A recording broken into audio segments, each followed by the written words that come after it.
3, 2, 1.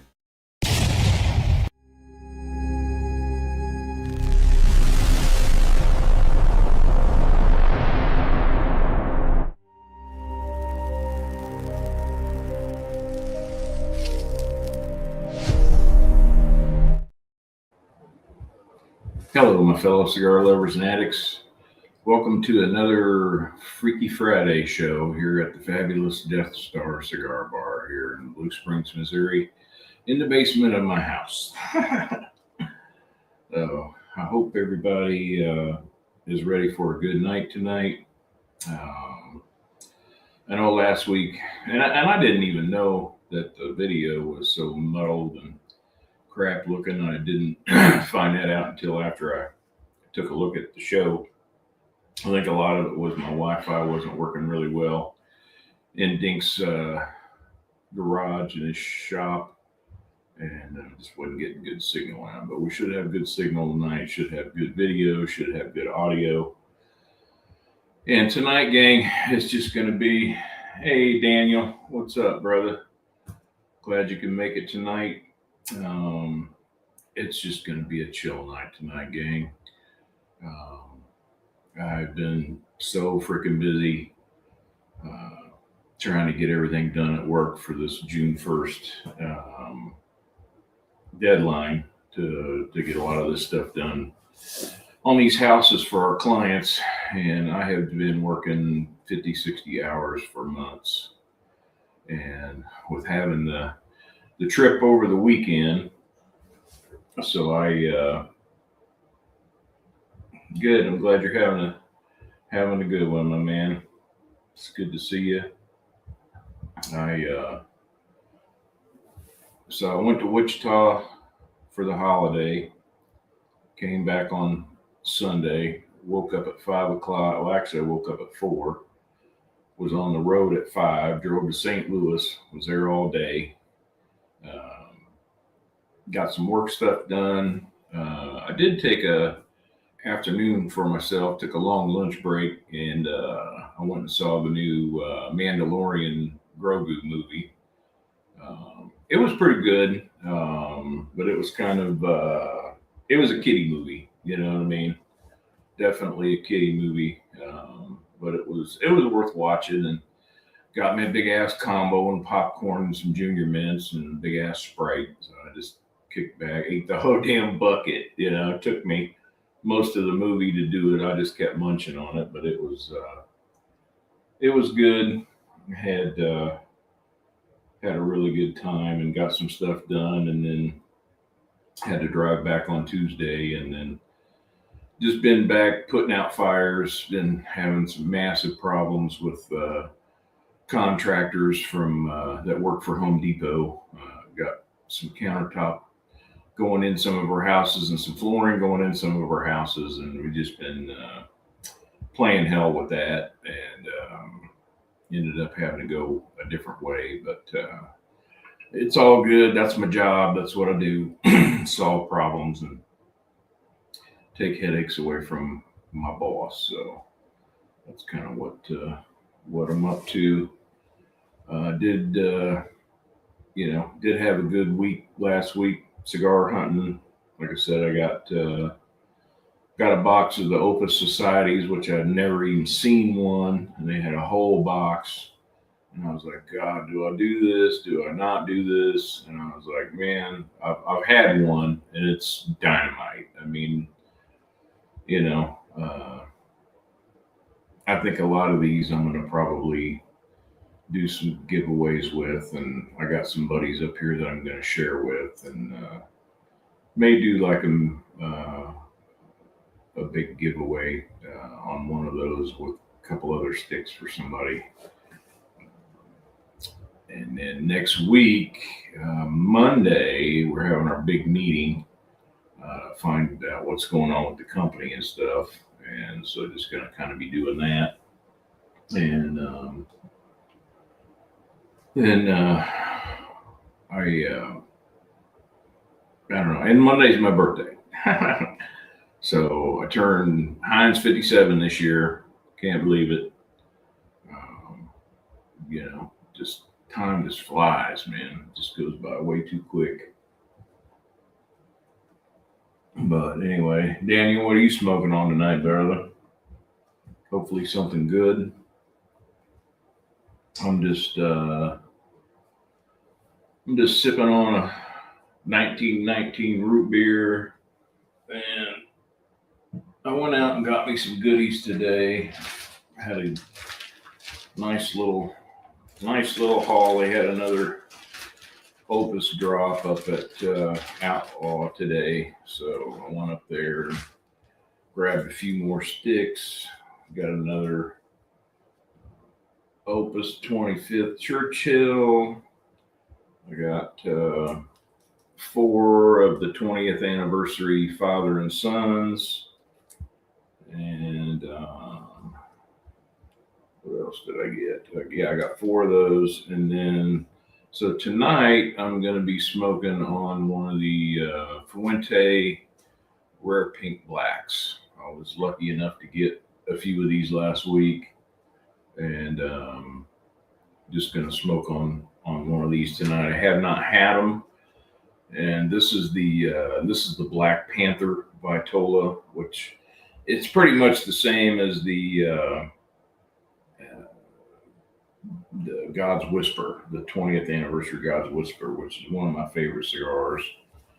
And it's a good long smoke. And I want to have a good long show tonight because last few shows haven't gone off as well, and I haven't had the time to just chill with everybody and actually enjoy my cigar and relax. So tonight, I'm just sitting in here. I'm in my big easy chair. I'm just going to kick back and relax, and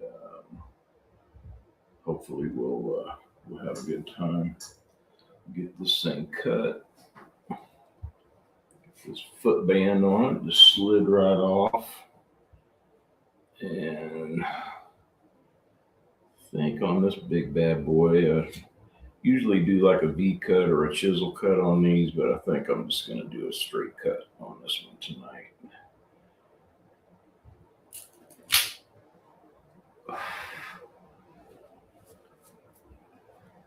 So V cut it is.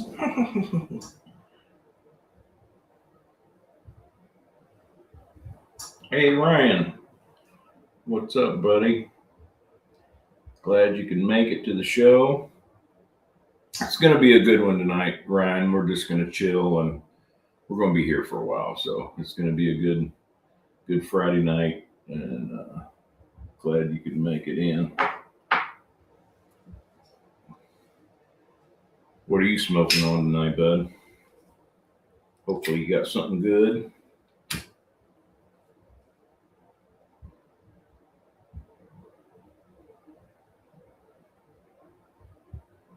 Toast this thing real good. This like Salamone Vitola or whatever they call it. Takes a little bit to get it lit.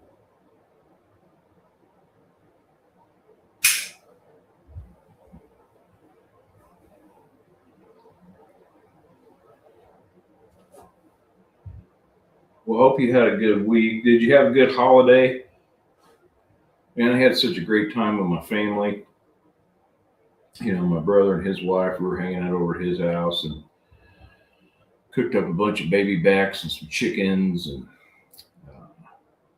hung out. My sister and my brother-in-law came from Warsaw. They had about a 5-hour drive from Warsaw, Missouri, down to Wichita, and it was a good time, man. It's the first time that all 3 of us siblings were together. We got some good photos, and ate and told some stories about olden times, and it was really good. It's the first time we had all been together since like May the 4th, like 4 years ago, at my mother-in-law's funeral.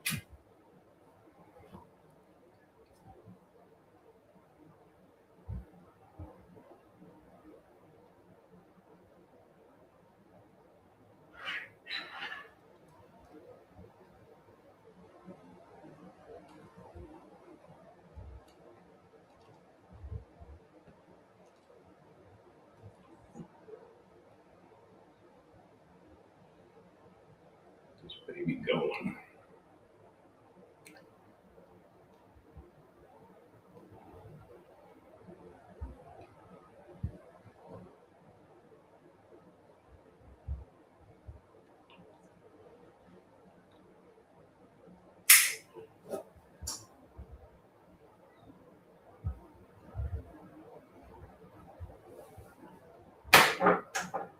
Oh, nice. I have not had that.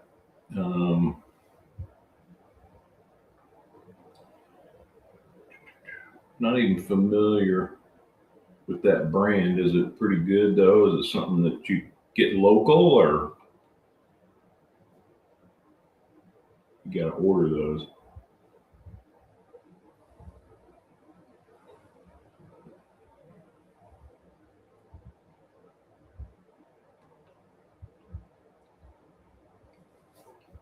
Wow, that's got an interesting flavor to it. I'll touch this thing out of the torch here real quick.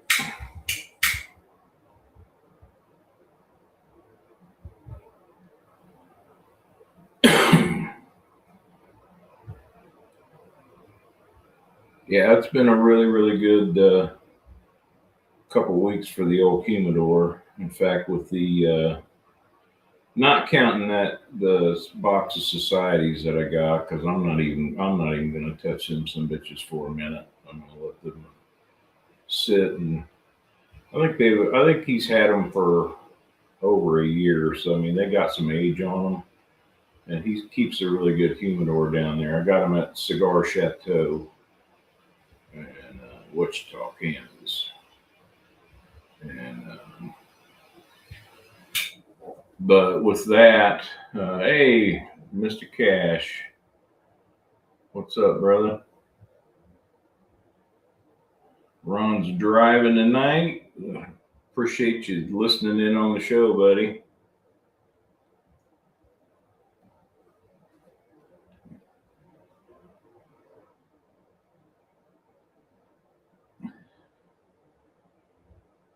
It's like $8. Oh, okay. That's cool. Well, for $8, you can have a couple of them. Ron, I'm smoking the Fuente Rare Pink Black, the Black Panther, the big one, and it's tasting pretty damn good thus far. Not as strong as I thought it would be. Oh my god! And that damn that French exhale is just so smooth. I mean, really smooth.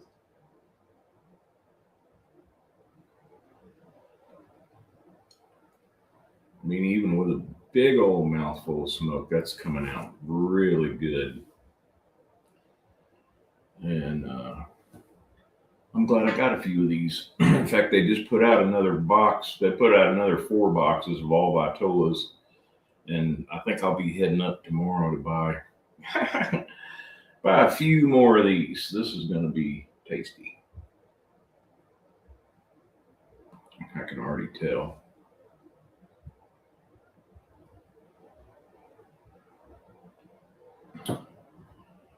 Getting started a little early. I don't know. I think a lot of people are on the West Coast too, so we usually have people join in a little bit later.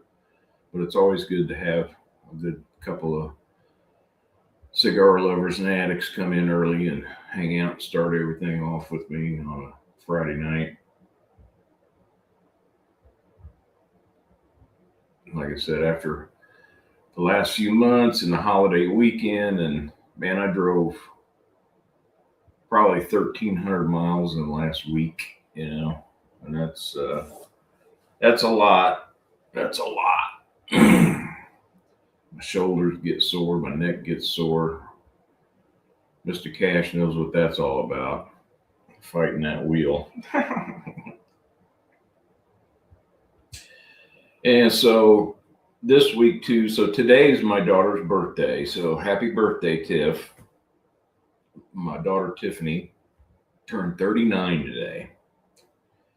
And in fact, today is the 39th anniversary of the day that I graduated from high school. So she, represents every year that I've been out of school. 39 years.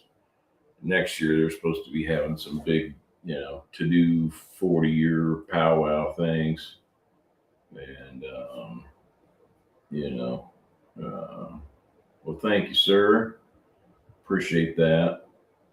But also, so today is my daughter's birthday, and then Sunday is my wife's birthday, and Monday is my birthday. So I kind of have Christmas twice a year. You know what I mean? Getting everybody presents and doing all that stuff, and everybody kind of had plans. We usually throw a huge party and everything, but I think everybody kind of wants to wait till next year when Tiff turns 40, and I'll just have a big old blowout. It'll be a really good time, I think. But I don't know. We've had some parties in the past where I've had 100 people in my backyard, big old bonfires, and fucking intergalactic kegger, you know, and just bars and you know, yeah. I mean, it's that's what it is. It's the second Christmas, and we all just have a big ass party and hang out, and I'll cook a bunch of food. And but I was kind of glad this year everybody just kind of wanted to chill a little bit. And Sunday, the wife and I, she just wants to have a pajama day. We're just gonna sit around and watch the old boob tube, and I'll probably DoorDash some food, and just both of us just relax. She's been working so much lately too, at her new job, and trying to learn things on it, and just getting just a little overwhelmed with stuff because they're just throwing so much responsibility on her.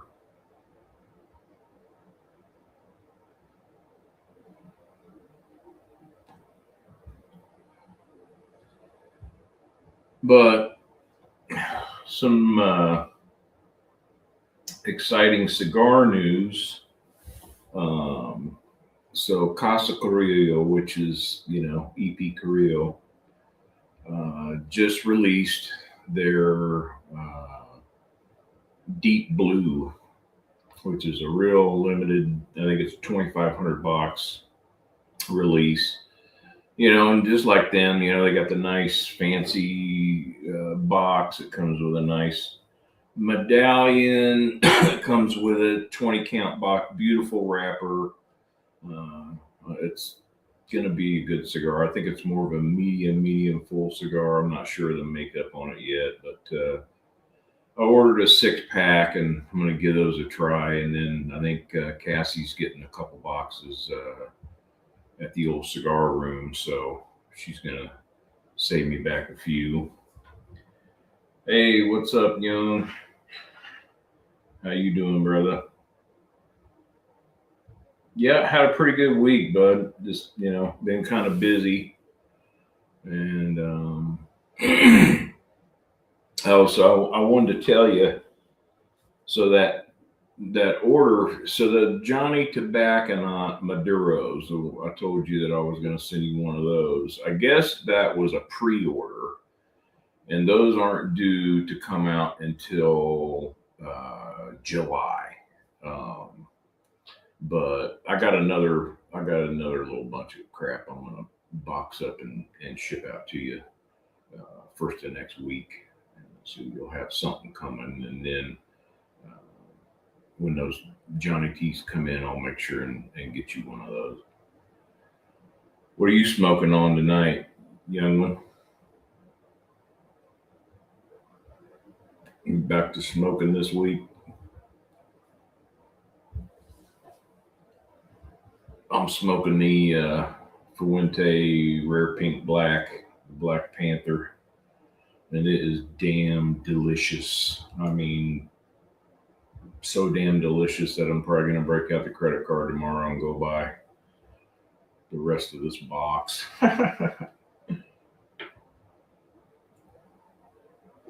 Right on. Yeah, I thought they were available already, and I didn't realize that was a pre-order and I had to prepay for them. But it should be a good cigar. I mean that. I like the Johnny Tobacconaut. The Johnny Tobacconaut 10th anniversary was just fire. In fact, I bought quite a few of those, and I think I got 2 of them left. So I'm probably gonna hang on to those for a little bit, and then if I like those Maduros, I'll probably stock up on a few of those, and I probably will because I love the Maduro cigar. That's about my wheelhouse for the most part.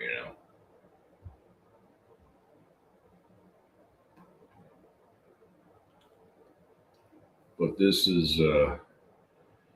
Rare Pink Black is damn good. In fact, I like it way more than the regular Rare Pink for sure.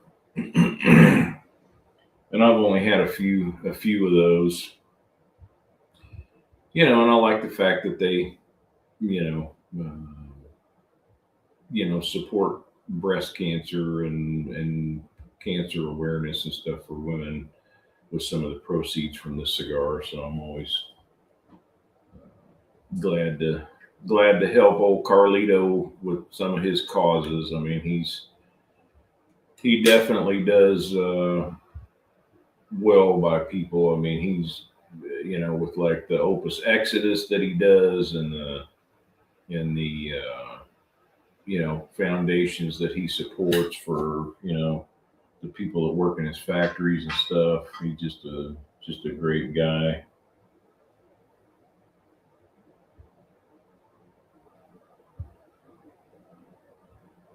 Right on. Man, I love that Rose of Sharon. I love the Rose of Sharon, and I love that Bellicoso, that Desert Rose. Damn good breakfast cigar. In fact, I just had one last week with a good coffee, and man, that's a great way to start your day off. And those are kind of hard to find. Um, I see them around here and there a little bit. But usually, whenever somebody's got them, they're gone. Especially that Rose of Sharon. It's going pretty quick most of the time.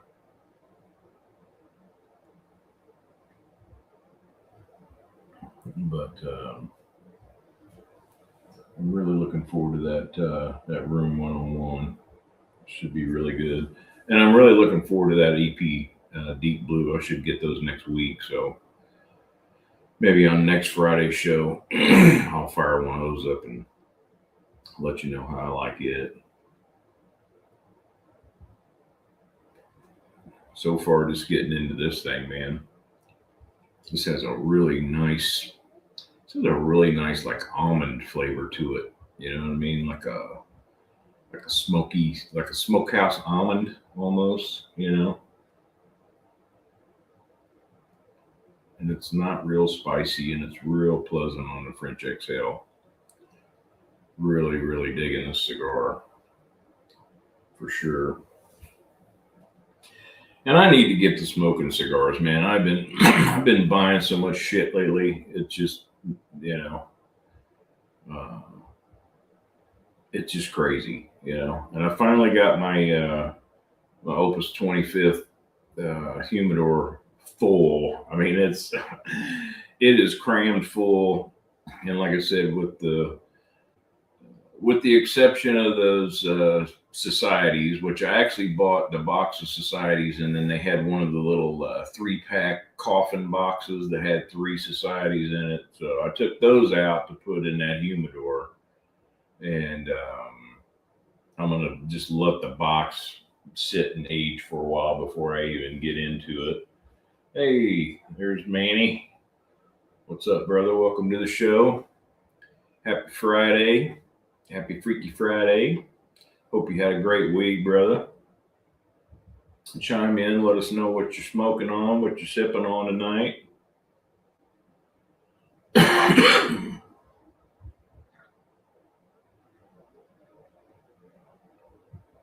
Wow. Aged one for 3.5 years. Yeah. I imagine. Well, I've got the rare pinks that I have bought that I've aged have got about a year and a half on them. So I think I'll let them sit for a little while longer, probably. I think I've only got three of them though. I didn't go crazy with it. It was a bunch of other stuff, but with the with the addition to the, you know, I was just kind of showing everybody earlier. I got another nice little Opus haul today. I got another El Tributo 25th anniversary Opus, so that gives me like, that puts me back up to like 12. I bought a box of these and I gave a bunch of these away and I smoked like 6 of them. This is a great cigar. So I've still got about a half a box with this one. And then I got four of the Opus 20th anniversary. This is the father and son that just came out. This is like a Toro. This is a pretty big cigar, but it should be really good. But with the addition of these 5, so that puts me at, I'm in the 100 club, y'all. The Opus 100 club. I finally have 100 Opuses in my big 25th humidor. So that's kind of something that I've been working towards, wanting to hit that number. And you know, with all those lost cities and shit that I got last week, and I'm pretty good, man. I'm stocked up on Forbiddens. I'm stocked up on. I've got a lot of the Vitolas of the 20th. I got a lot of Vitolas of the Oroscuros and the Templo de Oros, and so it's time to just start smoking them some bitches, man. And shit, if I just smoke one of those a year, then I got a 2-year supply, or one of those a week for the next 2 years. You know, I pretty much got a 2-year supply of them some bitches. And I think I'll throw some of those in some cigar bombs and stuff, and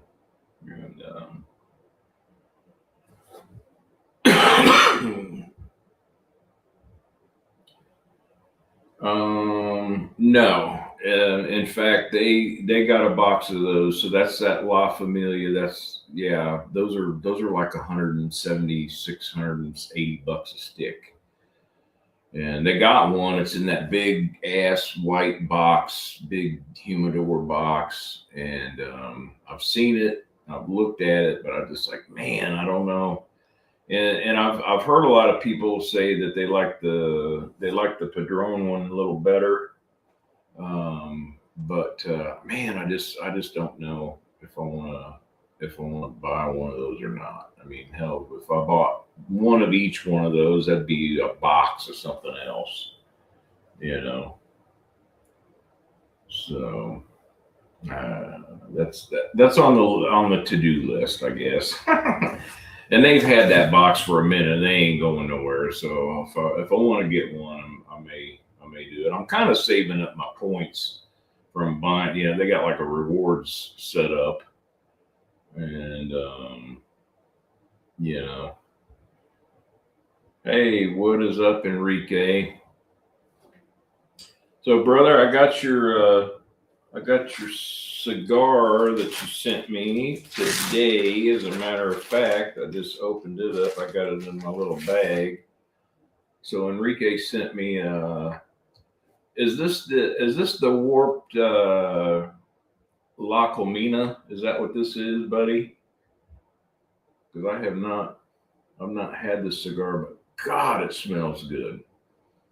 This thing smells delicious. That's a good looking little stick. Is that what it is though? Is it the La Comina or? Yep. That's what I thought. Well, thank you for that. I appreciate it. And I got a nice little package coming your way next week, and got some goodies to share with you for your generosity, and I really appreciate it and appreciate y'all supporting the channel and coming hanging out with me and stuff. And I'm doing good. I really am. Monday's my deadline for our massive amount of shit that I've had to do for the last 3 months, and we got most of it done. And my boss is really happy. And in fact, I met with her today, and God, I've been spending a fuck ton of her money, man. I mean, literally since the last week of February, I've probably spent about 300 grand of her money, fixing up houses and getting projects done and doing all that kind of stuff. And you think that would be I'll let you know, man. In fact, I'll be sure and smoke that on one of my shows, or I'll do a video on it and let you know how I like it, bud. Thank you.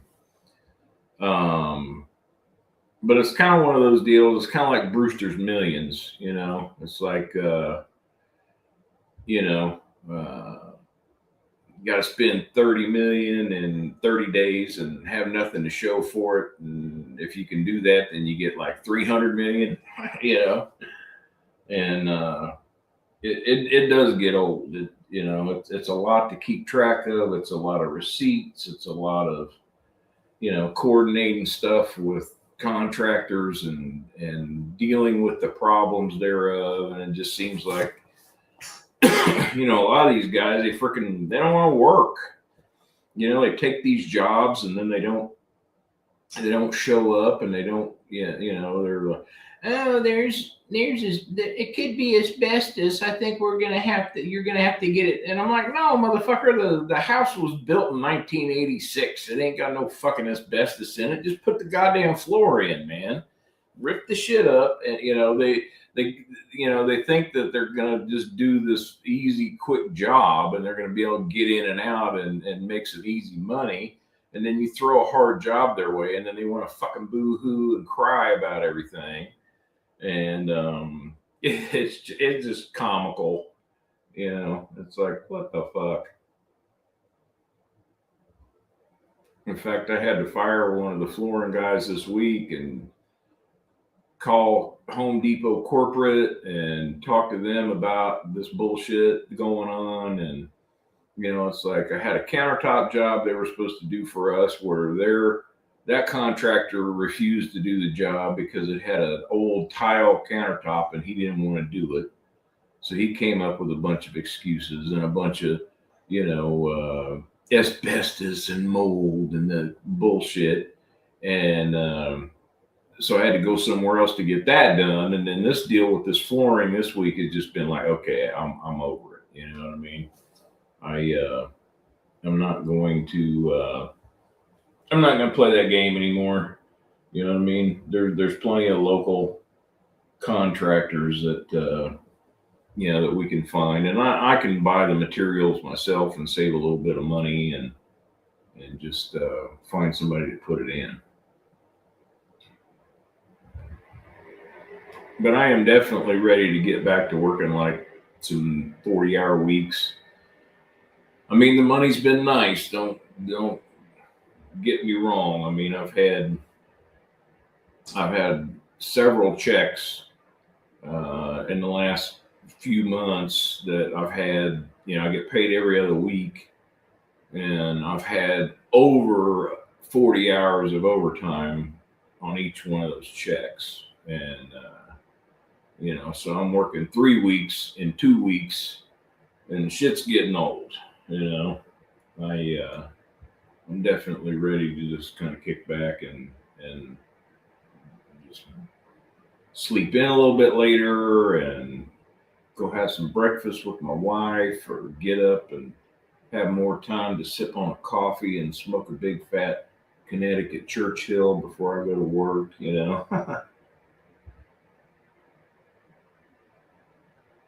And I just haven't had much time to smoke. Really haven't smoked a whole lot lately. I've had, let's see, what have the last few cigars that I've had have been,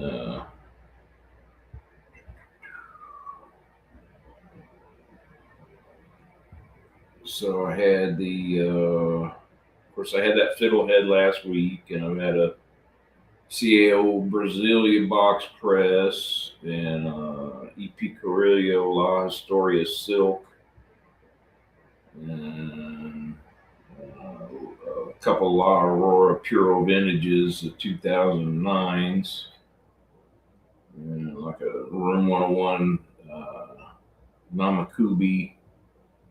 I even had a good old Padron 7000 series natural. And so yeah, I'm ready to start enjoying a couple cigars here, a couple cigars there, and just not having a couple a week or 2 or 3 a week. Because I got a bunch of cigars in the humidor that I've had over, hell, it'll be coming up on 2 years in like September and October, And I thought originally, I started watching, like Dr. Marvin on Rise and Grind. I started with him a couple of years ago, and he was talking about, well, I'm going to age this, and I'm not going to touch this for a year, and I'm not going to, I'm going to, age these, these Partagas Lusitanias for like 3 years or whatever. And I was thinking in my head, I was like, no way, there is no way that I would do that or could do that. And then it's like, now it's like, God, I got fucking all kinds of cigars that I've had, a year and a half, almost 2 years. And it just went by like that, Of course, you keep buying cigars, you keep smoking cigars, Had a lot of really great supporters send me, some good cigars that I've gotten to enjoy, and I've sent out a fuck ton of cigars, man. I mean, I've sent out mega cigar bombs many a times, and wait till I get some 10-year age stuff. Yeah. Well, I did. So I did just get that that La Aurora Prime Collection box set. In fact, I keep saying this, but I've got to do an unboxing on that, and that's got it's the Puro Vintage, and those cigars are actually from 2006 in that box. So those have got some hella age on them. And I think I'm going to bust one of those out on my birthday on Monday and smoke one of them some bitches, because that'll have 10 years of age on it. So I'll get to try that and see what it's like. Yeah, I like the 7000. It's a good Vitola, and that's just a good go-to stick. I mean, it's hard to go wrong with a Padron, 1000 series, whatever it is. I've had some of the 4000s and the 7000s, and those seem to be my favorite pretty much. And it's a pretty affordable stogie. It's not super expensive, and when it's Padron quality, it's always always rolled well. It's always smokes good. Always tastes good. There's a lot of companies that have a core line like that that's really decent. And I don't know. I just can't believe the sheer number of cigar manufacturers out there. You know what I mean?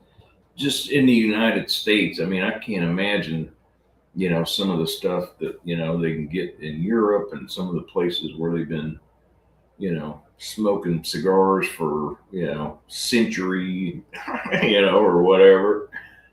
And, you know, I am looking forward to, uh, I've got some really good cigars that I'm holding back for 4th of July, the big 250th American birthday.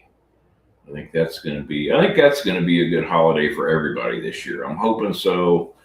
I'm hoping everybody, chills out and actually enjoys, just a good old American 4th of July and blow some shit up and, just do some hamburgers and some hot dogs and some big ass bags of chips and dip and cooler full of pop and kids running around. And I think we're trying to get a we're trying to get a block party going on here in the neighborhood, and so I live on a street that it's like there's a main street back here, Valley View, and then my street is kind of a loop around. So it's like Valley View comes and goes through town, but my street's got a higher and lower. So it's like you come in on the top and you come by my house and you go down the hill and you go out. So it's like we don't have a lot of traffic on my street anyway because it's not a through street. It doesn't connect you anything. It just takes you right out, where you came in. But if we block that off, man, that's going to be epic. We'll just have massive amount of people. We'll be sitting back here, and man, my neighbors always blow hella coin on fireworks, and he's got grandkids and kids, and hell, we just sit out on our front porch and watch them blow shit up. I used to spend big money on that when Brandon and Tiffany were younger. I'd buy them the big ass giant box sets of shit and, case of mortars and just let them just blow shit up. But it's just like, I ain't doing that no more. I might buy a few things,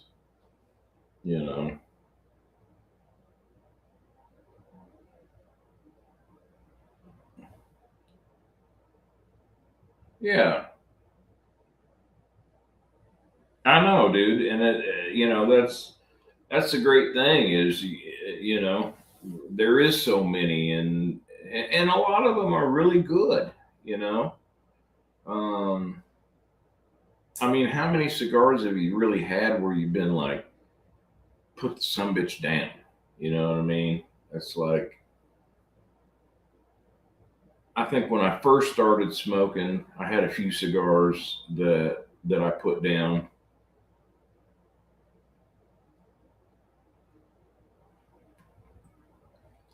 But I think a lot of that was my palate wasn't ready for that strong of a cigar yet. It was more full body cigar, and but I've had a few dog turds. I really have, and I'll be out back having a fire in the fire pit and sit there smoking on a cigar and just chuck that sumbitch in the fire. It's like it's not even worth it. It's been, and some of them I've had some bad like Macanudas. I've had some bad El Magos. I've had some bad. I had a really bad Jaime Garcia. I thought it was. I don't know. Maybe it was just that particular one or something, but I thought that was going to be a really good smoke, and I let it age for a while and smoked it, and I was just like, "Oh God, man, this is I can't even smoke this son of a bitch."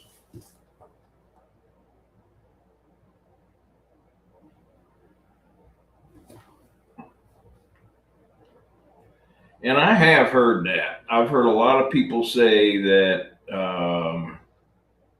that the Gurkhas are gulkers.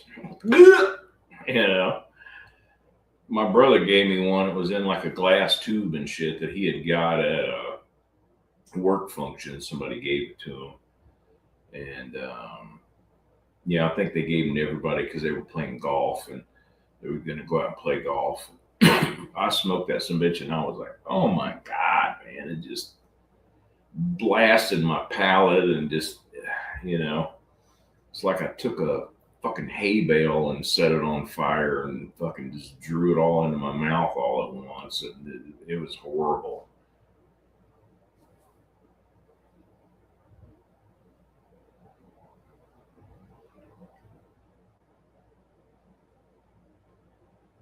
A dip cigar. Oh, no kidding. Just, yeah, like the end all fucking frayed out and shit, you know? Enrique, so I'm smoking the Fuente Rare Pink Black. This is the Black Panther, the big like Salomon Vitola. And this son bitch is good, dude. Let me tell you, smooth, smooth, smooth. I mean, I'm enjoying this. The the taste just keeps washing back over the palate. It doesn't stick, and it's just, man, I can take a big old puff and do a French exhale with it, and it's just smooth and savory. Now I'm almost getting kind of like, before I was saying like smoky almond, but now I'm getting kind of a buttery. Uh, Man, it's all kind of a buttery, bready taste to it. It's pretty fucking good.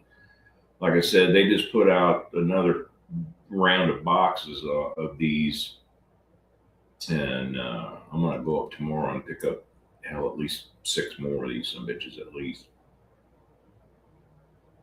But this Vitola, they're like $30, you know.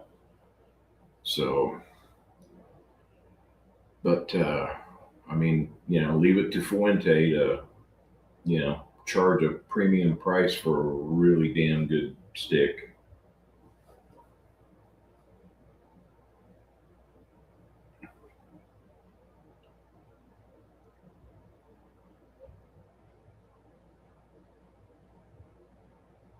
Yeah, I don't see many people smoking them either, man. You know,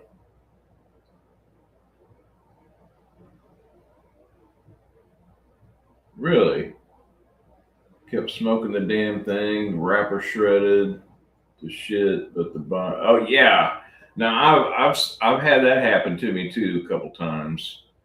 It's like, yeah, just the whole some bitch had just come to pieces, and then you got all that binder in there and shit, and you know you're like smoking a fucking piece of seaweed or some shit, you know. And I hate that, you know. That's why it's like I try to I try to acclimate my cigars, and I noticed that that doesn't happen to me as much when I'm in here smoking, you know, because I'm in, you know, a more temperature controlled and humidity controlled environment, and it's the same temperature that everything's been stored in.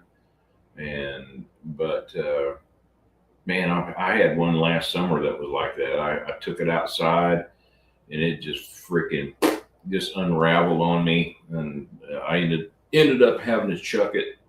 I don't even remember what it was. I think it was a, you know, it was a Rocky Patel. Uh, it was a Rocky Patel White Label, is what it was.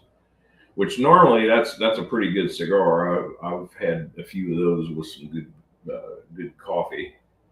You know.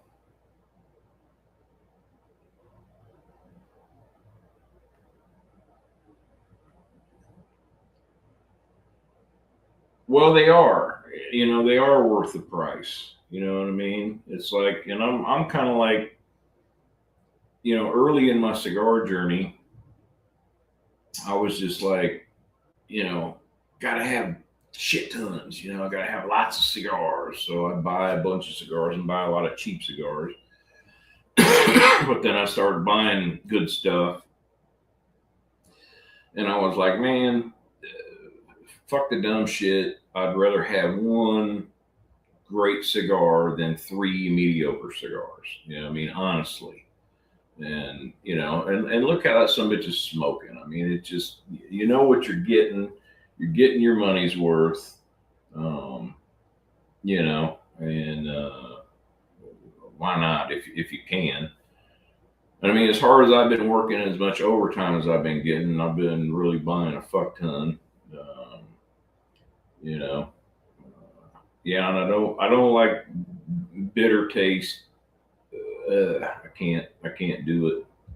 I like to have more of a. It either needs to be real forward and strong and hit you in the throat with a little bit of complexity, or it just needs to be smooth and subtle. You know, pretty pretty much. You know, for sure.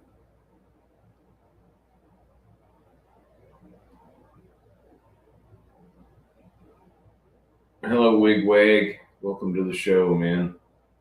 Happy Friday. Glad you could make it in.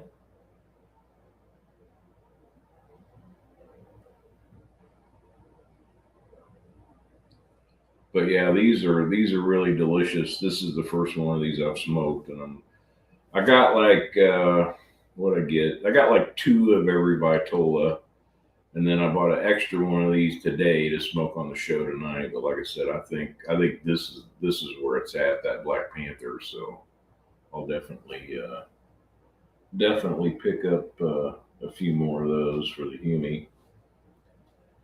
In fact, I'm fucking running out of room, man. I got my new Air Boveda Frigidor, which I've had that thing over a year now, and it's been great. You just it's got shelves, and you put the fucking 320 gram Boveda packs in it on three of the shelves, and you ain't even got to worry about the son of a bitch. It keeps the temperature right.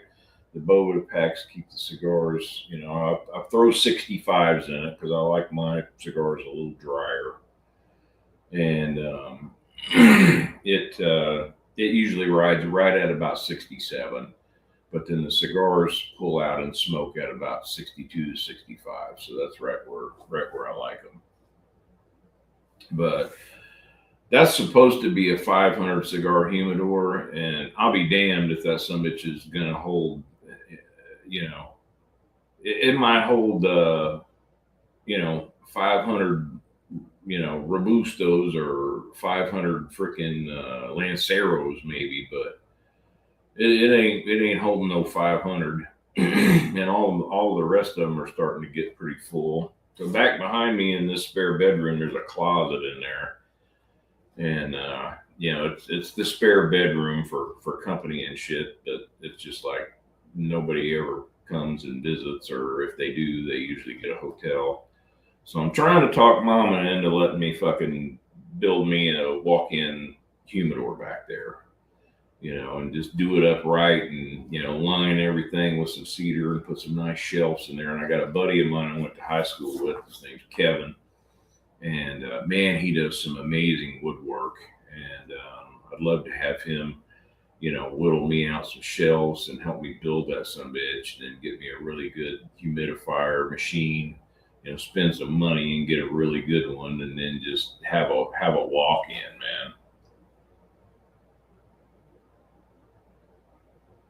man. Yeah, dude. I got I think it's the Cigar Medic Pro.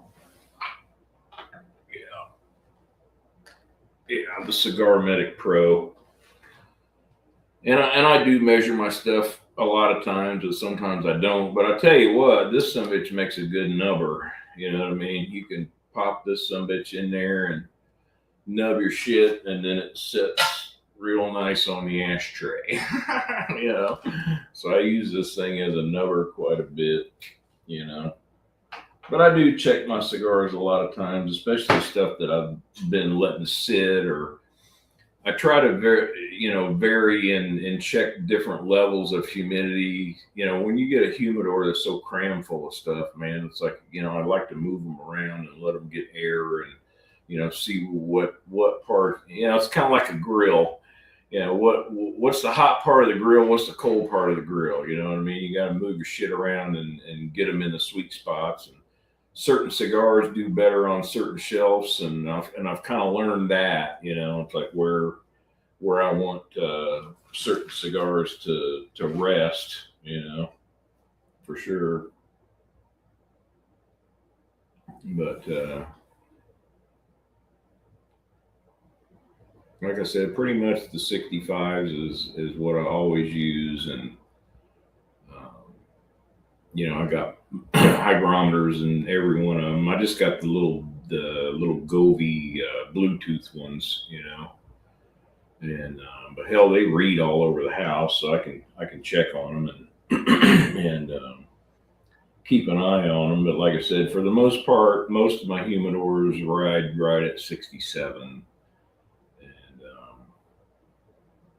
and like that big one, man. I only got to put 3 Bovida packs in that summit a year. I mean, I don't even have to mess with it. In fact, I just got them on the old Amazoid and on order, so they just show up, and when they show up, I'll just throw them in there. I actually do them about every 7 months, you know, and change them out. That way they're still good. But then they got some life in them, so I can take those old big ones out of the big humidor and throw those in one of my smaller humidors, and then fuck, I ain't gonna touch it forever, because it's such a smaller area, you know.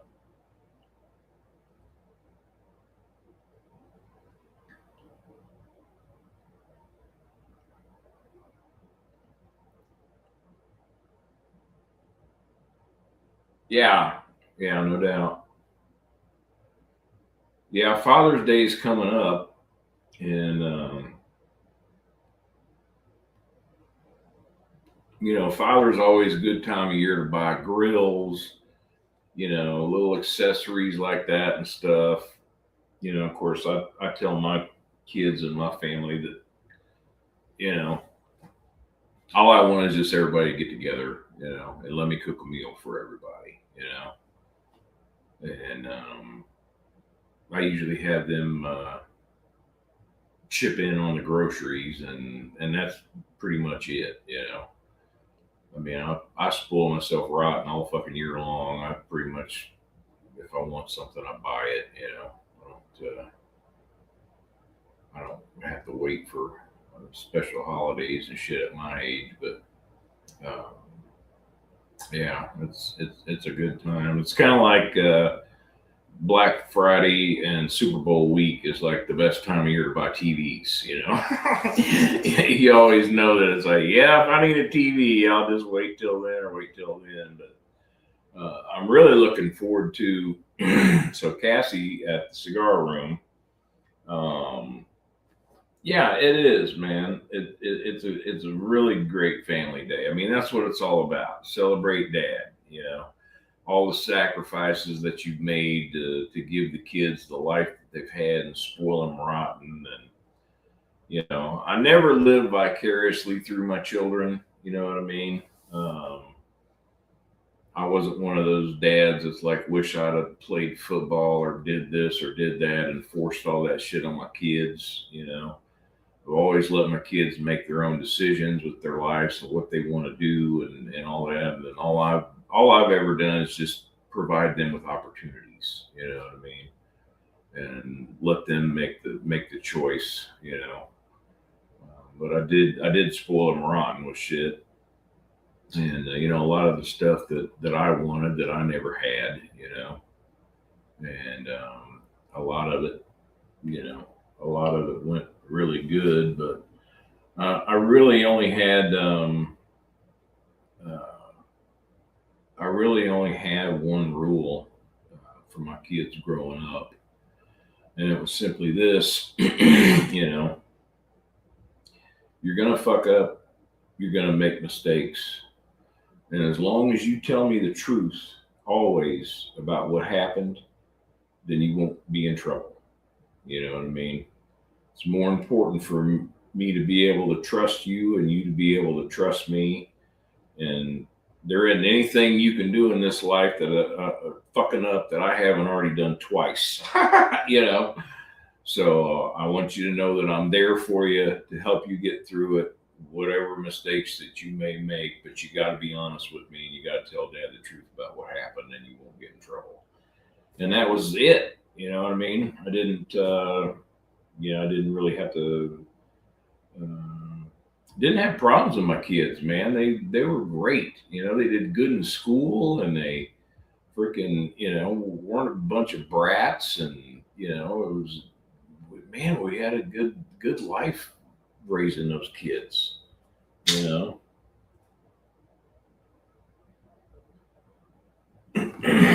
Beaver 88-liter cabinet humidor. No need for the Vovita packs. Also have a Need 148 that uses the Vovita packs. Right on. Yeah. That's a great way to monitor that. And those things are cheap, man. They're like $12 or $14 or something like that. And shit, the batteries last on them for a long time.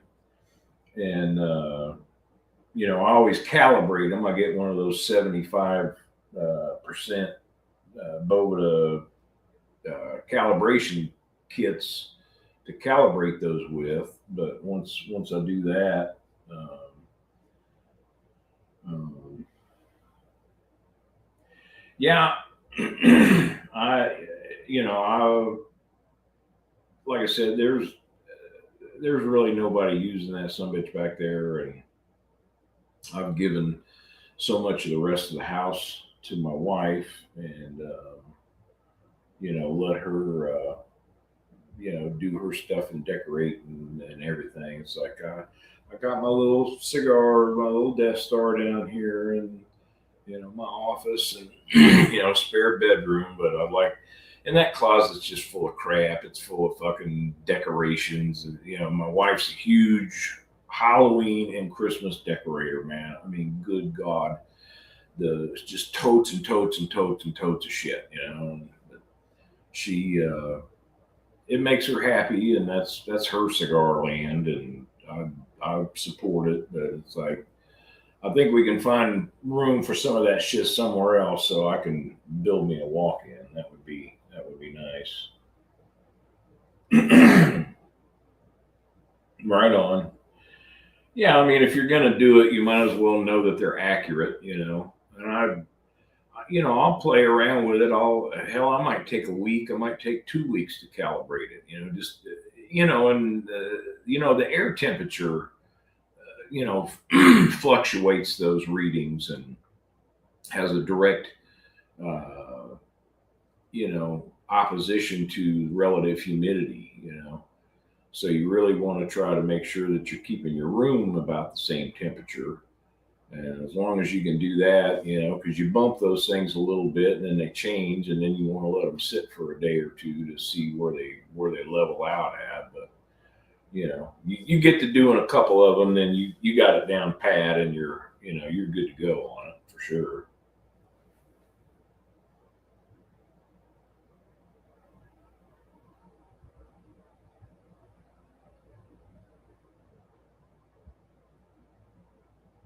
Yeah. Well, bro, that's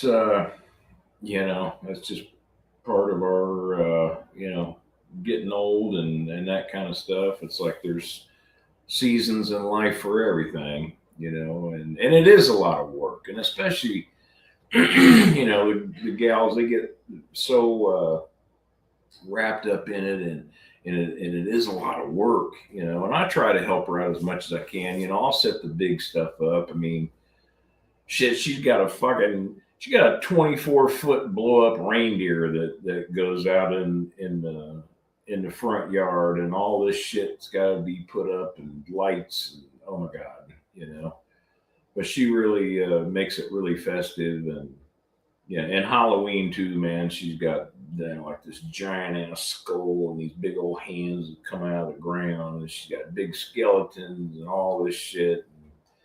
And but we have pretty good turnout for trick or treaters around our neighborhood. Of course, most of the time I just hand out full size candy bars. I'll just buy a fucking couple of boxes of candy bars. Here's a Snickers. Here's a payday. Whatever.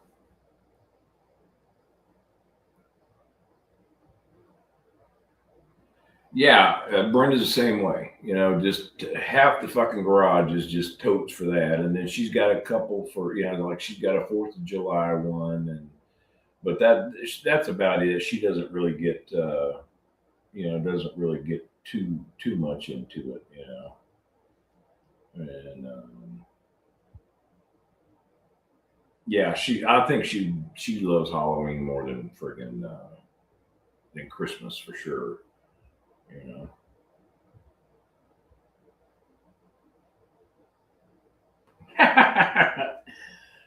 Well, not for the kids. Not for the kids. That's for sure. I now I got some neighbors that I'll give some cigars to, but usually it's like we'll get a fire going out back and get the fire pit roaring and sit there and fucking smoke a cigar after everybody's closed up shop. Usually around here we'll pass out candy till I don't know, maybe 9 o'clock or something. But it kind of dies down after that. And we've only got like one street light up there and one way down the street. So it's kind of dark, and there's kind of quite a few retirees that live on my street. So a lot of them they don't participate. They don't hand out candy anymore or turn their lights on and shit. So it gets a little dark. So a lot of parents and trick or treaters won't come through here like they used to. But yeah, about 9:30, and we're done, and then be hanging out back by the fire and smoke a cigar, and well, used to sip on the whiskey. won't be doing that this year. Which actually doing really good, man. Today was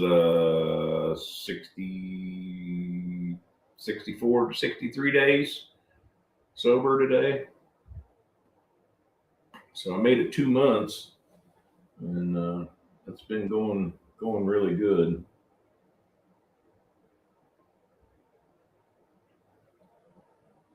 Oh, she's a crafter. Okay.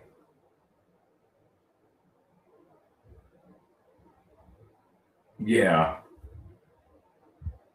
Yeah, Brenda did some scrapbooking and stuff for a while, and then I got a bunch of totes and shit. So I'm an old deadhead. I used to follow the Grateful Dead around and trip acid and hang out with hippies and do crazy shit. But I've been making tie dyes for about 40 years, and I've got totes full of you know Procyon dyes and chemicals and all that kind of shit and everything that I could set up. And I've got like little magnetic mixers to mix my dyes in and all.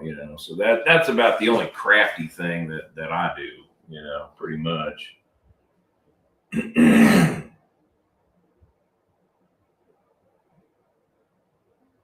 Oh, well, that's cool. Somebody wants to come by and give them a coffee or something to keep them up. you know.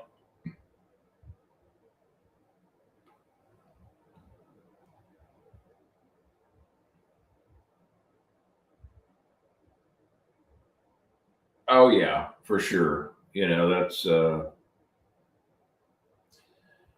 That's what I spend a lot of my money on nowadays is cigars and gasoline. Pretty much.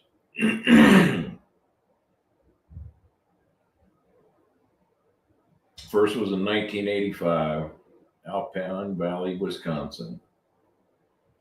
Nice. That's cool. Man, the dead is fun. It's uh, yeah, trick or treater parents. Yep, gotcha.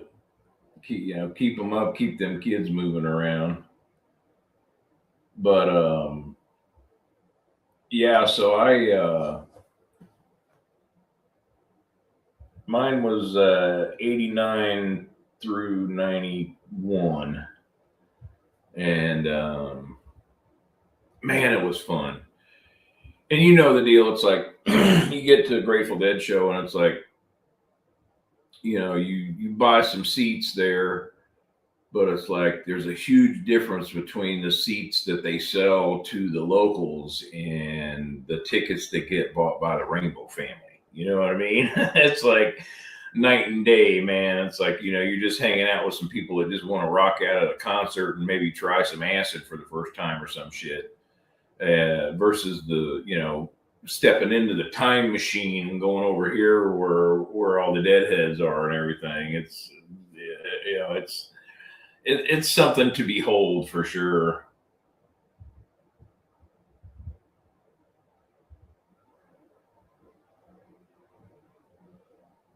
Oh, no kidding. Right on. Well, that had to have been a hell of a show, brother. I'll tell you that for sure.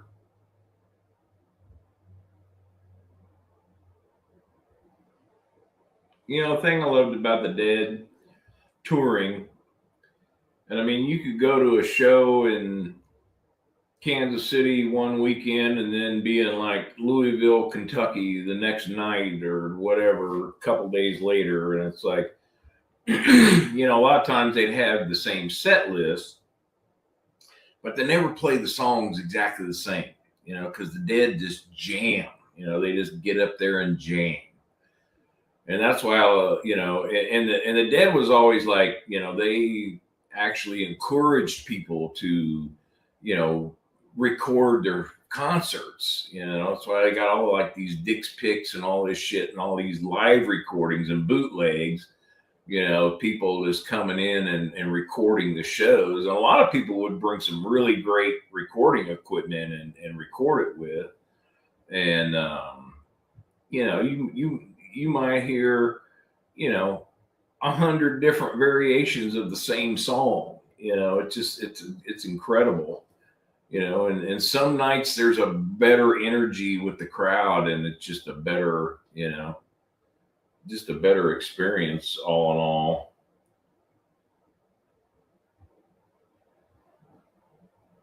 Oh, no kidding. Now that I'm jelly, man. That is definitely something to be proud of. You know what I mean? I bet that was a pretty good show. Oh yeah, yeah. I had a shit ton. Just fuck tons of cassettes in the car. And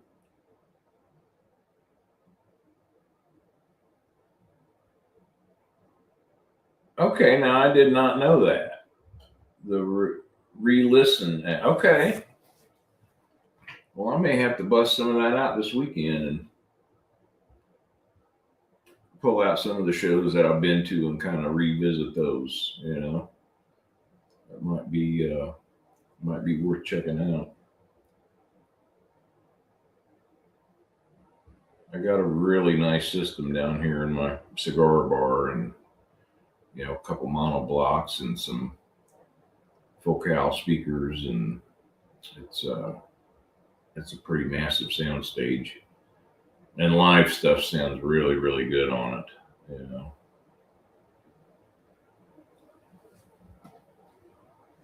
but I really, I really had some of the most amazing times in my life. Met some of the most incredible people, and all their, that was their whole life. It was just everything they were all about. It's just like, get to the next show, get to the next show, get to the next show. And everybody, there was people that would, sell tie dyes. There were people that would sell fucking watermelon. There was people that, of course, had the acid dealers and the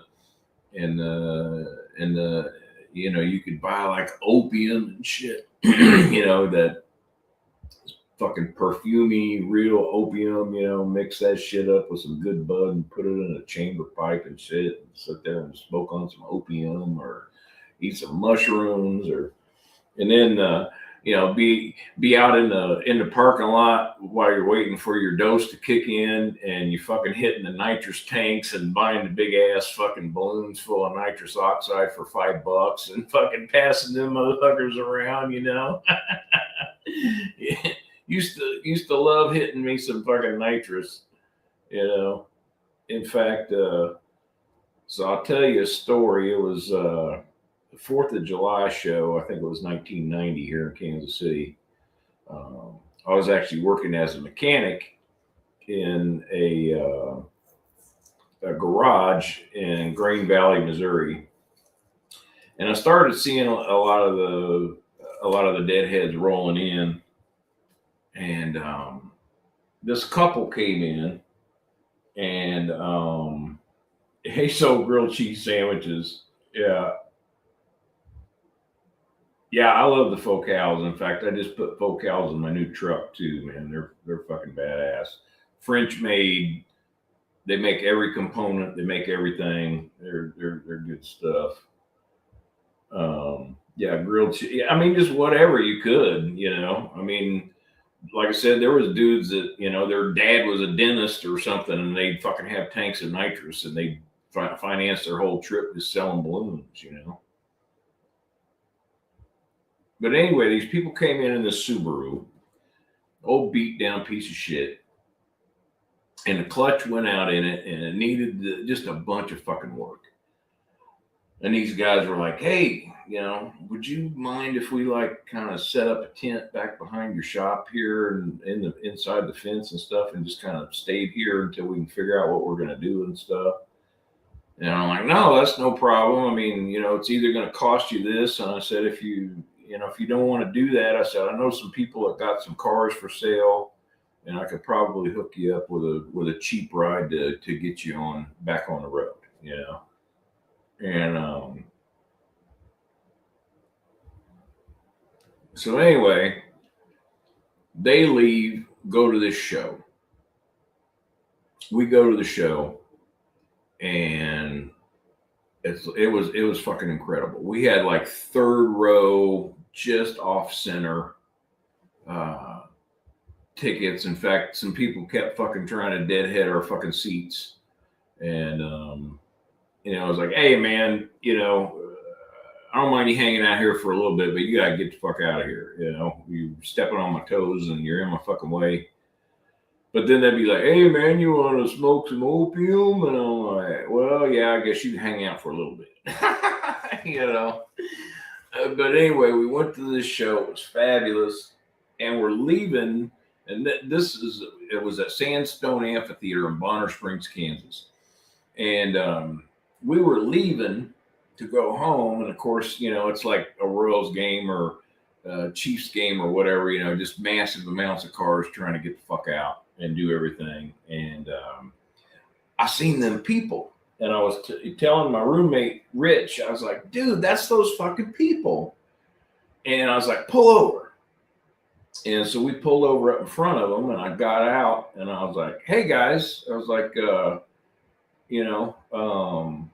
guys need a ride? I mean, because, their shit was, fucking hour drive on the other side of the metro area in Green Valley, Missouri. So it was like the extremes of the metro area. It's like, "You guys want to ride? We'll take you back out to the shop." And they were like, "Oh, man, that would be great. Really appreciate it," and shit. And so we took them out there and dropped them off. And then I went back out there the next day and took them around and found this old Volvo that was a good running car that I knew that was kind of like a grandma grocery getter car. And this was like a late 70s Volvo, and got them hooked up with that for a good price. And they drove it back out, and they was loading all their shit up. And he's like, "Well, man, I don't know what I'm going to do with that car." And I said, "Dude," I said, "just I'll take it to the fucking crusher, and I'll sell it for scrap, And So they just left the damn thing with me. They loaded it up, and I was like, "Hey, how about you guys come to our house, take a fucking shower, cause you need one, and patchouli ain't fucking body wash. A lot of hippies just douse up with fucking patchouli and don't take a fucking bath. But anyway, come to the house and we'll feed you." So anyway, they had all their shit packed and they came over to the house, and I let them take a shower and change, and I cooked them a meal and everything. And the dude comes out and he's like, "Man, I thank you so much. I really appreciate you." He's like, I want to do something for you." And I'm like, "Okay." Well, he opens up the trunk of that Volvo and he's got 2 fucking tanks of fucking nitrous in there and a giant fucking bag of balloons. And he just starts fucking filling up balloons and handing them to me. And he's like, "Dude, I'm going to hook you up." And literally, my bedroom in the house was, almost knee fucking deep full of nitrous balloons. It looked like some fucking kid's birthday party or some shit. There was so fucking many balloons in there and everything. And I'm sitting there and I just start fucking huffing them, man. And I start putting on like some craft work and geeking out to some fucking techno pop and shit. And, some German electronic music, and just hitting that and just fucking probably within 3 hours, I huffed all them fucking balloons, man. My goddamn ears were just ringing, and I was just fucking just gorked the fuck out off of these balloons. And I told my roommate this story, and he's like, "Motherfucker, you didn't say me none of those goddamn things." And I was like, "Would you have?" He's like, "Well, no." So I was like, "Oh, well, all right then," But that was a good show, and it was cool, helping some people out, and I love hanging out, with the deadheads and doing that shit. A lot of good summers, in my younger years. I was in my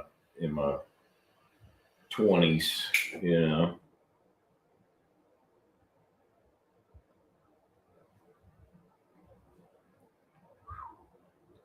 Man, this some bitch is good. Really, really digging it.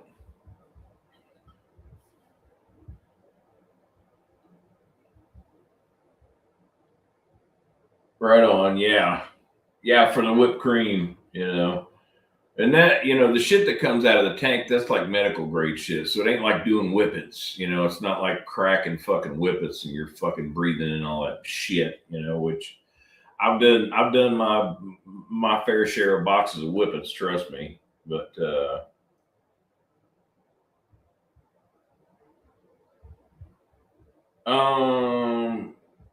so Sunday, yeah. So Sunday, it's Marvin. Sunday, Dr. Marvin, and I are going to get together, and I think we're going to have a Dunbarton debate. But it'll be a good show. In fact, I was his first guest when he started doing guests on the show, and I haven't been on a show with him for a while. I'm always there, hanging out and watching most of the time. But yeah, really looking forward to getting together with Rise and Grind and having a really good show on Sunday. I think it's 6:30 Central, something like that. I'm pretty sure. But it should be a great show. You guys definitely got to try and make it for that.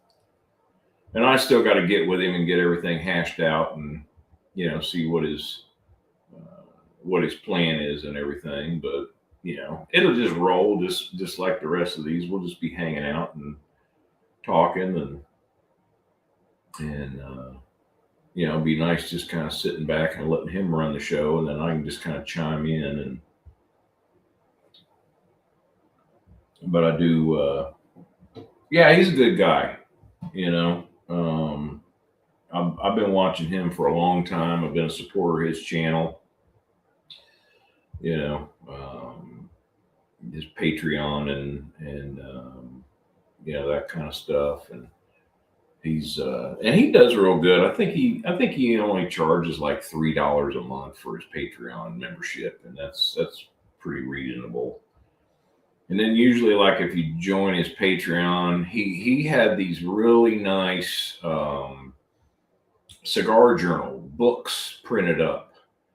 And when I joined his Patreon, he sent me one of those. When it's got a place to jot down notes, and it's got a little place to put your cigar bands in if you want to or whatever. And it's really a nice book.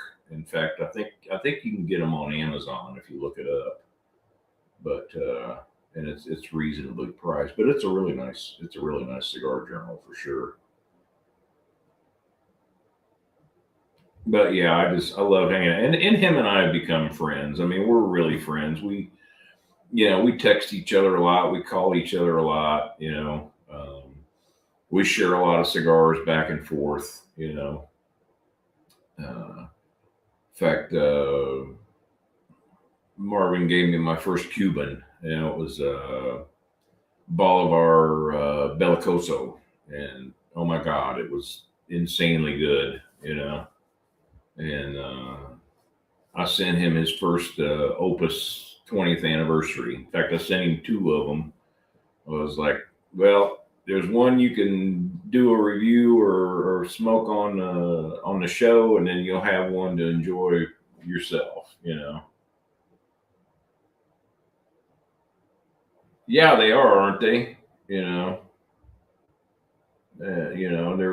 hardback and they're really worth the money. And he is a cool guy, and he's fun. And we bullshit a lot, and his wife and I had the same nickname, so he calls his wife Chunky.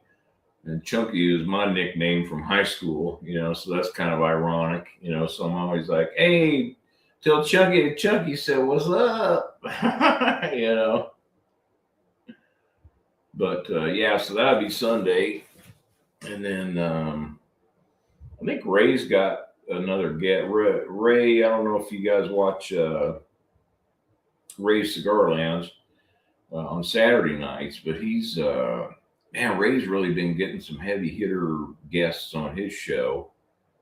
And in fact, I think I was his first guest on his show too, his live stream.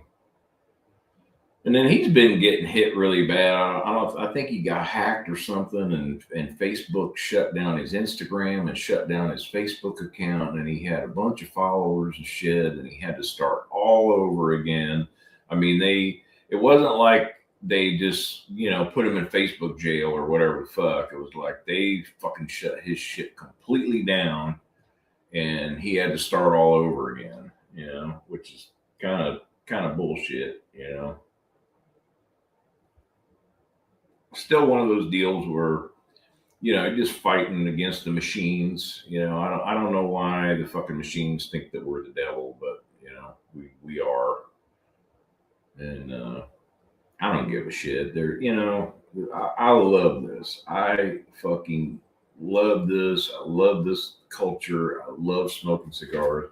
I love hunting cigars and buying cigars and sharing cigars. But I love the people.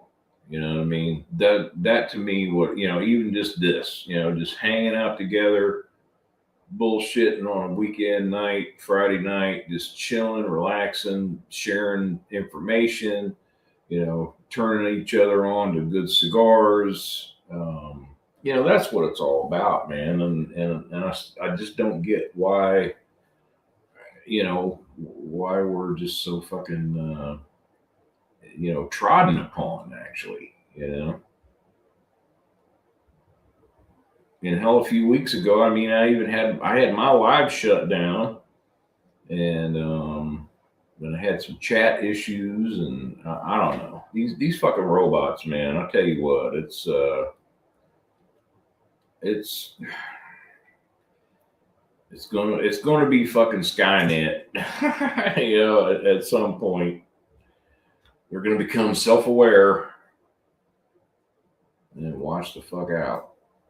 There we go. Clemente's bands always come off real nice too. Of course, I'll wait till the cigar gets warm up in that part and let the glue kind of get a little mushy. Yup, the old algorithms. You know.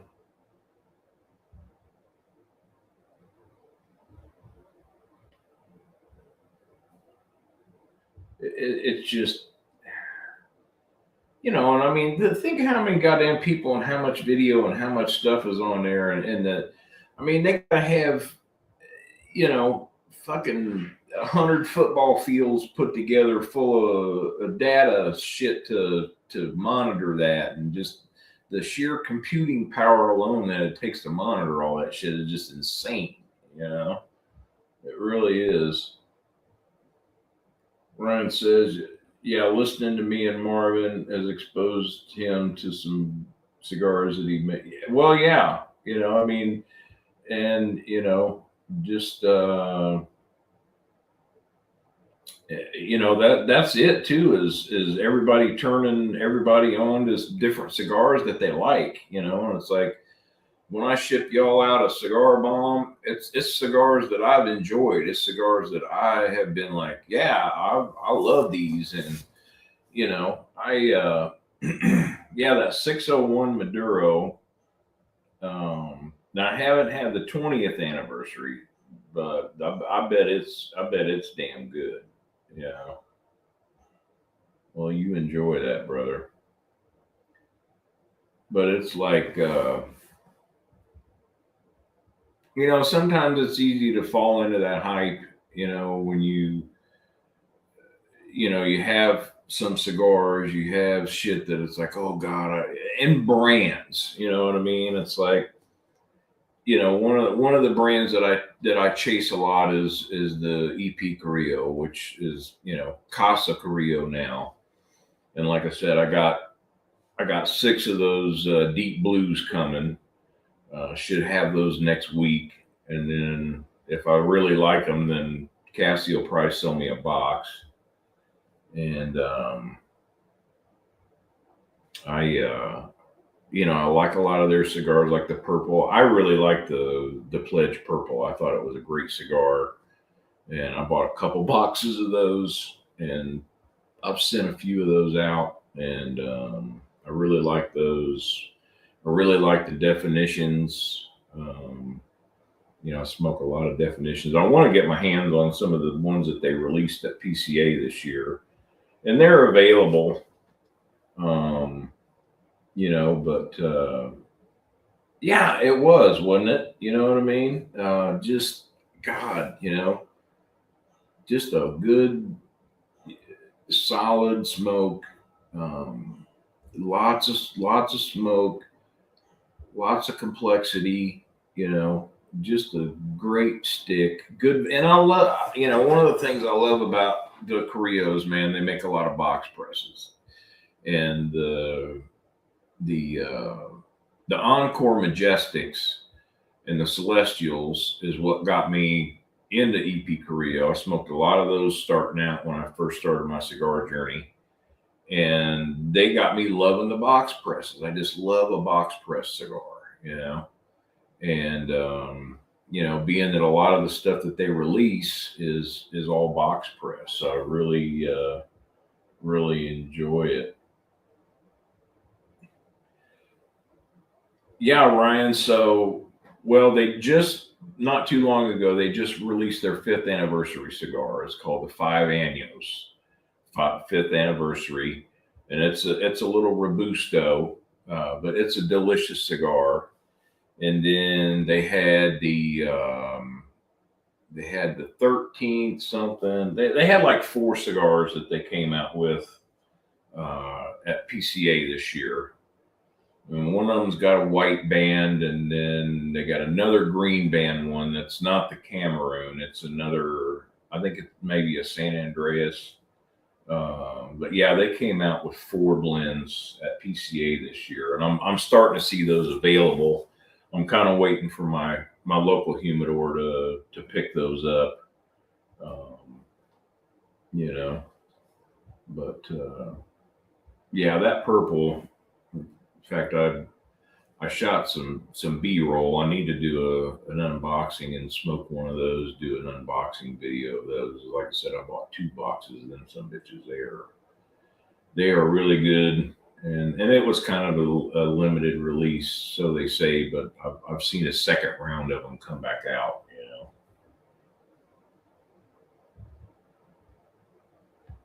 Yeah, they got to be good.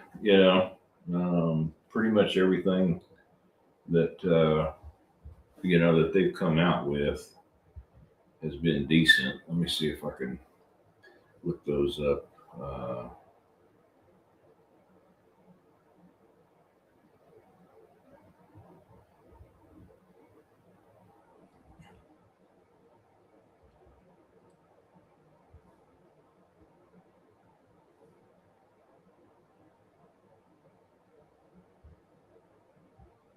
Okay, let's see.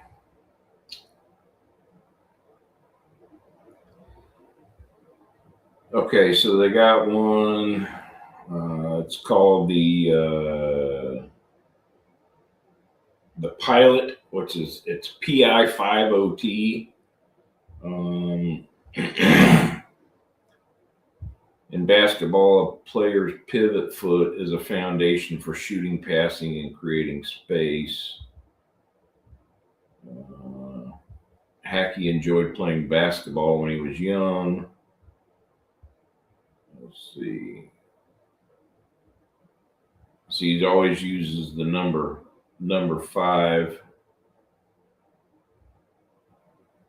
that he wore in college. Okay, so it's a Mexican San Andreas wrapper with a Ecuadorian binder and Nicaraguan filler, and it's a 6x52.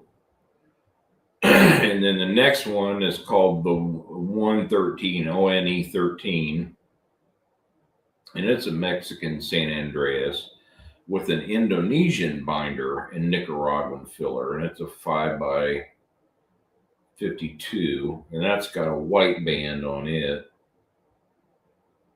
And then there was another couple. Like I said, there was like a green one.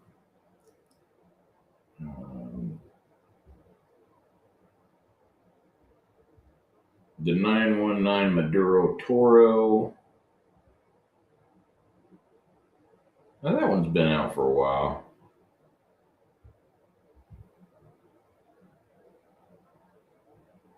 But yeah, so there was like 4 of them that they came out with, and yeah, I really like the definitions. I smoked the shit out of those Aneos, and I really like their Nora, Connecticut. It's a great Vitola. It's like a big ring gauge Robusto basically, and that's a really complex Connecticut wrapper cigar. I love smoking that cigar. I love that Neo, that big box press. It's got that badass fucking gold and black fucking X band on it and shit. That's a great cigar. I've smoked a ton of those. Those are really good.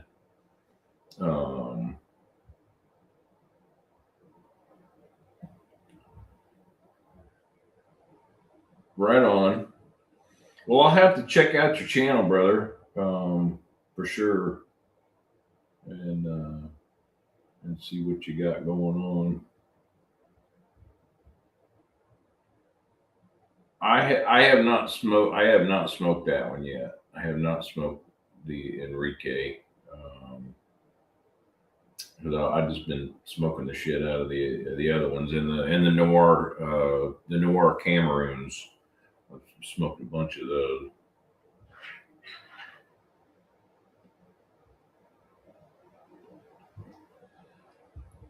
Yeah, I've seen a lot of people been putting out the that 250th celebration, American celebration that's supposed to be all like American tobaccos. Okay, so you're gonna smoke that on 4th of July, right on.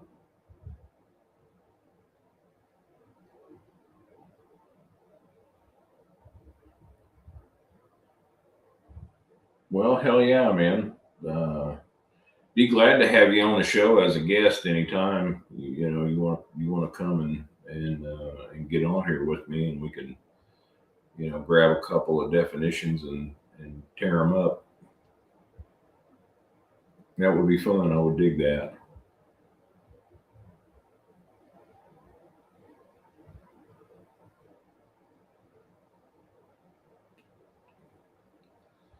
But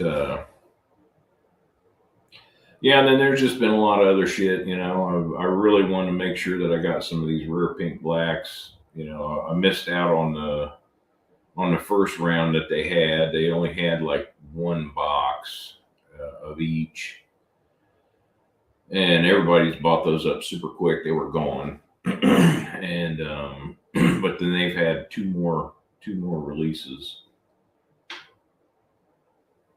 and I'm glad I got some more of those. Like I said, I'm gonna go up tomorrow and buy a few more of these Black Panthers. This has just been a fucking amazing cigar. Really, really enjoying it for sure. And they got a lot of like the little, like a short story size, and a couple other small vitolas, and then they've got one that's kind of like a Corona Gorda. I haven't smoked it yet. Like I said, this is my first rare pink black, but it should be pretty good.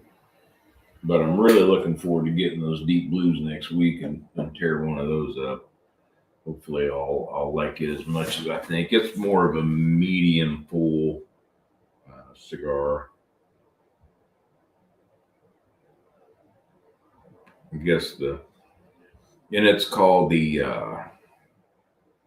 what the hell is the Vitola? Something like it's like a Greek uh, god, like a Greek devil. What's that called? I can't remember.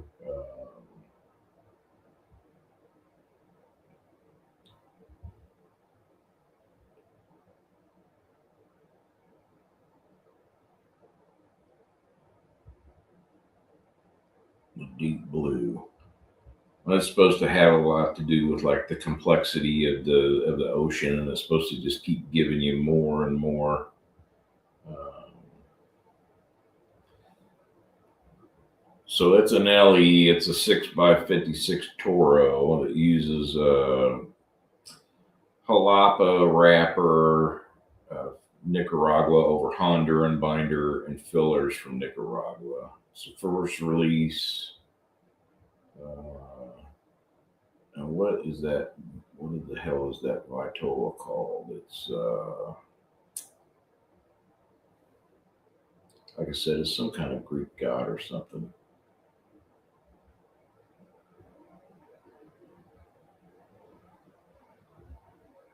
I don't know.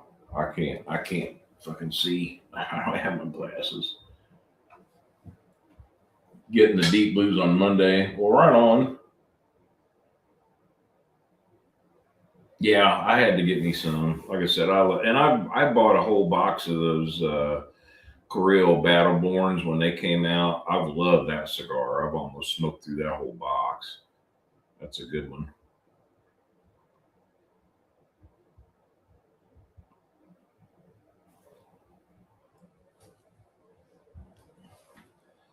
Well, I guess I could look up my fucking order, and it should say what the fuck it was.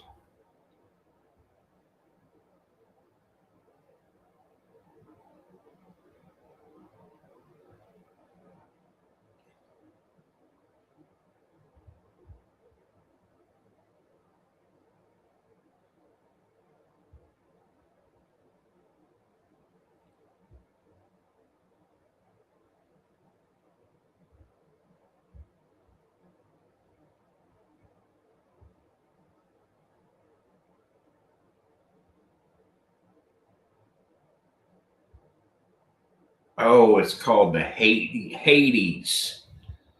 It's a 6x56, and the Vitola is named Hades. That's what it was.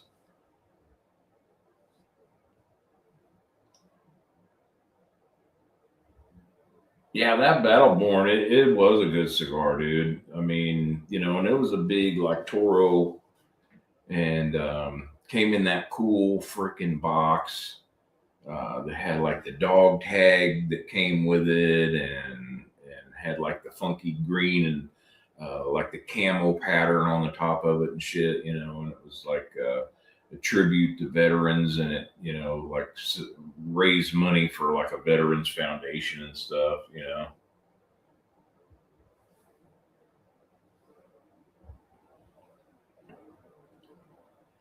Yeah, give it a try, Enrique. You'll dig it, man. It's a good stick. In fact, out of that box that I bought, of course, I've given a bunch of those away too, but I think I've only got like four left. You know,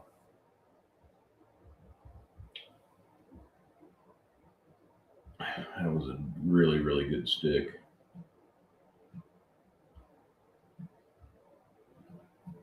But I've enjoyed those, and um, man, Ryan, I'm so glad you sent me another one of those Lampert Limitada 25s. Because I think I got like a 6 pack of those, and I gave one away, and then I smoked. I only had two left, and then you sent me that other one, so I was like, right on. I got another one of those. I gave one of those to Cassie at the cigar room. She had never tried Lampert cigars, and I'm like, oh well, fuck this. That was my favorite cigar of 2025 was that Lampert Limitada. That some bitch was fucking good, dude.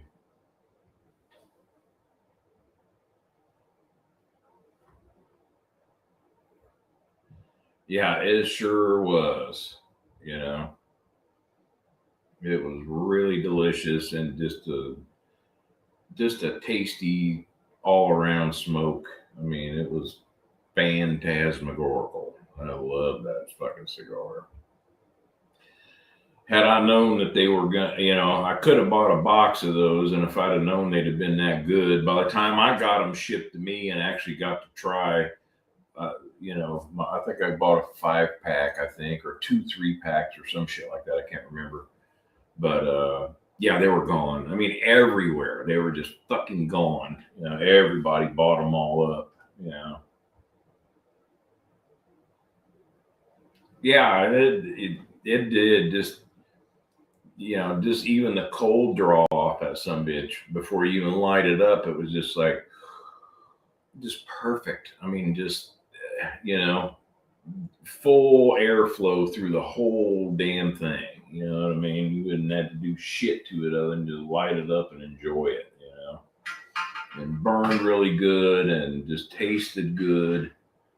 You know, definitely had a good draw to it.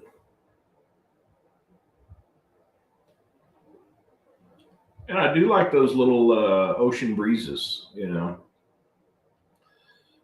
ocean breeze cigars. Those little gorditas or whatever the hell they are. Those little shorties, man. Those are a great quick little smoke. You know. And they got a lot of their black card stuff and all that kind of shit that I haven't tried. And, but I think I've had the what is it, the 1657. That's a good Lampert too. It's pretty cheap.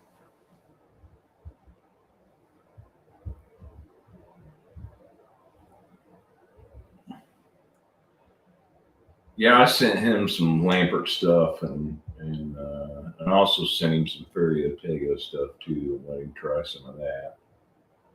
And that's another brand I really enjoy. The Feria Tegos are good.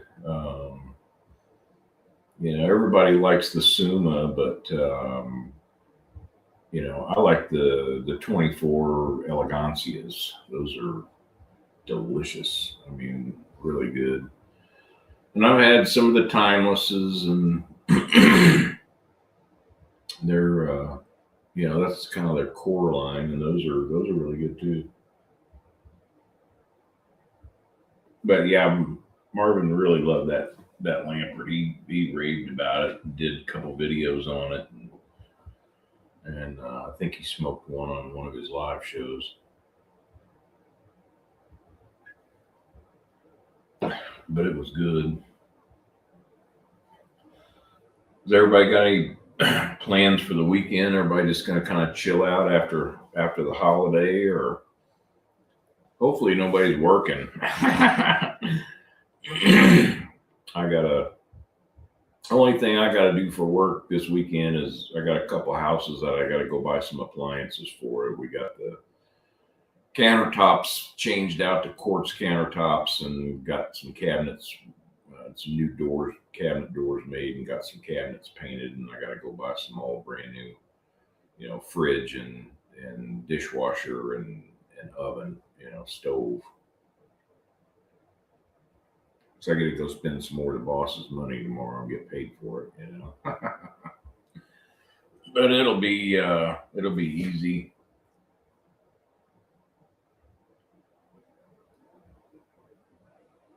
Yeah, yeah. I've been out of town quite a bit myself, and like I said, it's going to be nice just to hang out with Brenda on her birthday and freaking just have a pajama day, watch some shows, and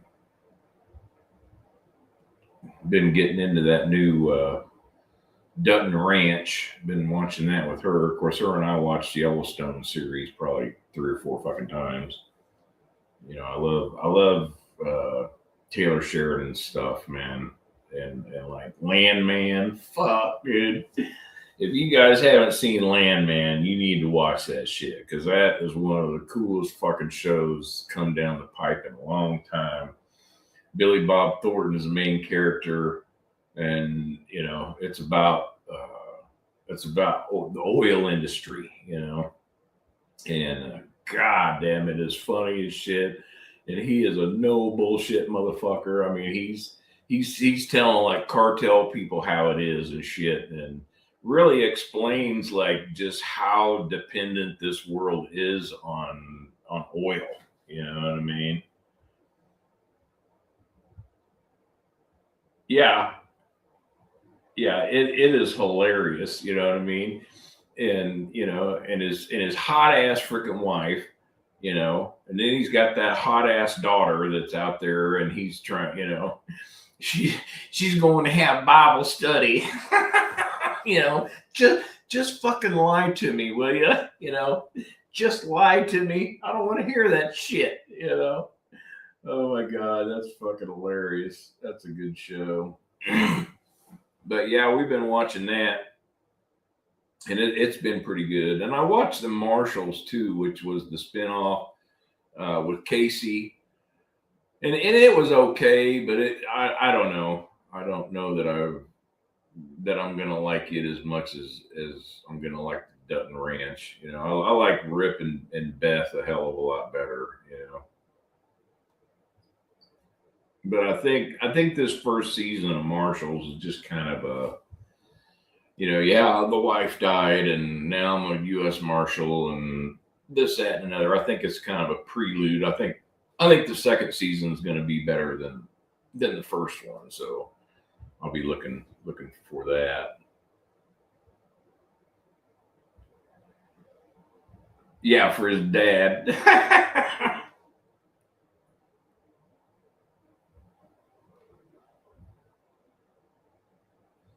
Wow, man! If you guys can get your hands on one of these, tell you what, this is a really good cigar. Jesus.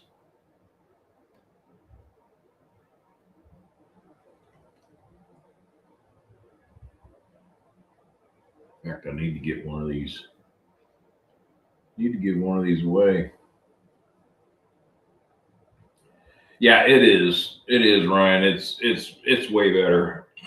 you know, I mean, because it's still sticking more to like the ranching thing, and they're trying to get their beef business going, and of course, they're against the got the rich chick, uh, that owns the other ranch, got the crazy sons and all that shit. And I think they're moving drugs with their cattle. You know what I mean? I think that one's adopted son or whoever the fuck he is. I think he's in with a cartel family, and they're probably moving drugs with them cattle. You watch. You know.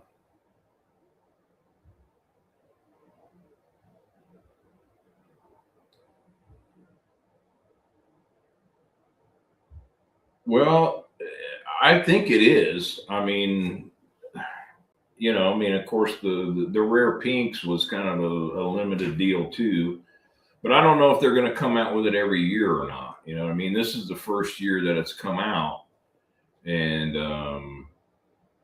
so far everybody's raved about it, and I'm really enjoying it. Like I said, I'm going to go get me a bunch just so I make sure that I get some.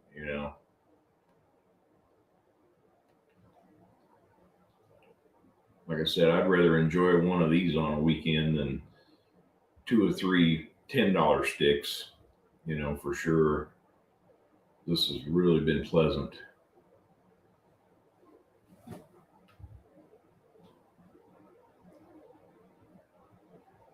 Yeah, I think they are. I think they're moving cattle. They're moving drugs with the cattle. Um,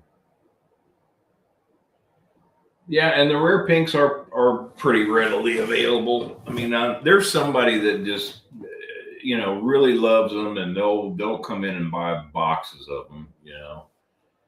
And the ones I've had are okay, but they're not near as good as these. And like he was saying, shit, you give them fucking some age on them and shit. They're gonna really be good.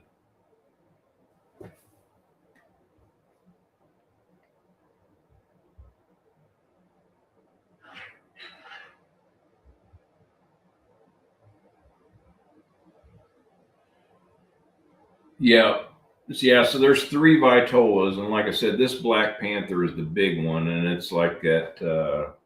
It's kind of like a Salamone, and it's the same Vitola as the 20th anniversary God's Whisper. You know, and yeah, really good. What we're almost 2 hours into the show, and I'm just now getting into the final third, and I've been smoking it pretty good. I've only relit it like twice, and I've been puffing on it pretty good. But and I don't know. I'm sure you can probably find some online somewhere, but like I said, I'm just glad that one of my locals, and I've always got my buddies looking out for me and calling me, and like I got a call, hey, I got the Opus drop, and I told him I wanted one of the rare pink boxes for the Black Panther boxes, and he put my name on it. And the guy that works on the weekend gave the fucking box away to somebody else. And he's kind of a buddy, and I've smoked with him out in Lee Summit at my cigar bar. And I sent him a message today, and I was like, dude, what the fuck are you giving my box away for, fool? Goddamn. So they said, and I actually gave both of those guys some fucking cigars to get that box. I took them some cigars, and I was like, here. In fact, I can't even remember what I gave them, but it was a couple of high end cigars, and I gave them both the guys that worked there a cigar to get that box for me, and then they let the weekend guy fucking give it away. So I was like, man.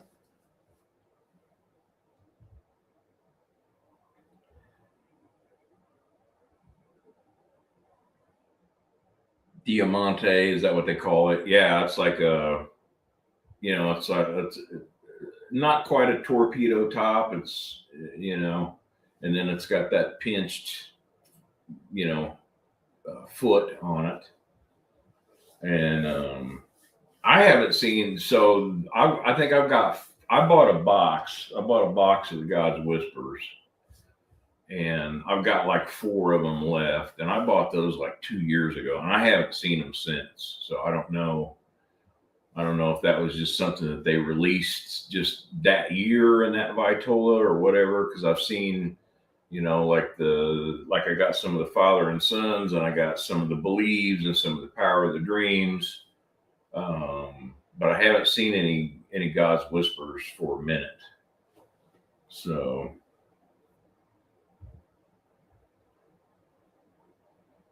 yeah, no shit. Here, hold my anchor.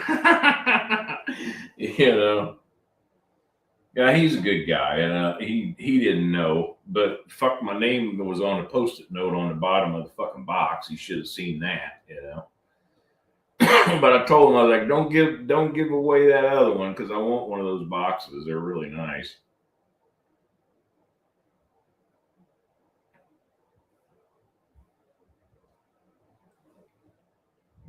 That's one thing I will say.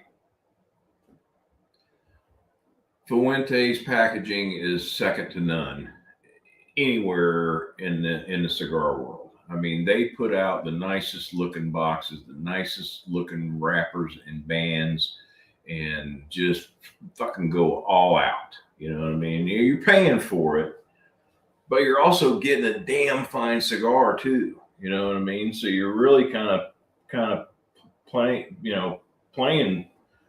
a premium for the cigar, but you get all the fancy nice shit with it. And like, I about crapped my pants last weekend when I seen that they had the damn the societies. I was like, I haven't seen any of those anywhere in the wild, and get a whole freaking box of them, shit. And I have not had any of those, but everybody that I've talked to that has smoked it is just like, yes, it is. It's worth the money.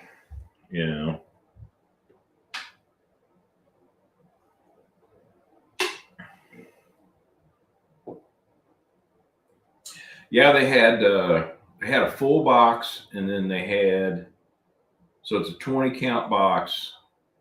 They had a full box, and then they had like 11 left in another box. And then I also bought one of the 3-pack, the little coffin boxes. So it came in a 3-pack. So those are the ones I'm going to smell. I'm not even going to open that other box. I'm not even going to break the seal on it.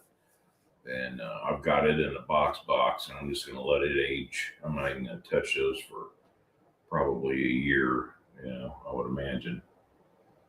But yeah, I'm really looking forward to. In fact, I think I'll probably bust one of those societies out and smoke that on my birthday for sure, and treat myself. And so Monday, like I said, at work, I think my company is being sold or whatever, because they got some big announcement and shit, and we got like a meeting at 11 to noon, and then we got another meeting at 1 to 2, and those are mandatory. So I was talking to my boss today, and I was like, Kelly, what are we doing between noon and 1? And we got anything going on? And she's like, nope. And I said, well, this is what I want to do. I said, let's have a nice lunch together. It's just all management, it's all, I'm in maintenance, but I'm an administrator, and all the managers, all the home managers and office people and all that shit are going to be there. And I was like, well, I'm going to cook lunch for everybody. I think I might do like some steak and chicken Phillies, and make some of my Babylon beans, and fucking do like some wasabi coleslaw, and some snacky shit. And I said, "You're buying the groceries." I said, "I'll cook all this shit for her." And she's like, "Yeah, that'll be awesome." And I was like, "Well, it's my birthday, so I want to celebrate my birthday with everybody too." And so I got to go ahead to go, spend some of her fucking money to feed everybody on Monday. So I'm looking forward to that. That'll be cool for sure.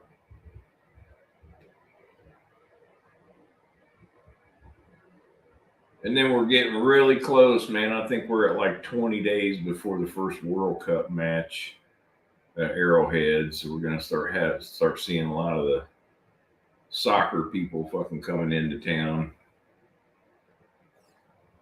I can't wait to meet some Europeans and some South Americans, and it's going to be kind of a culture shock for the city.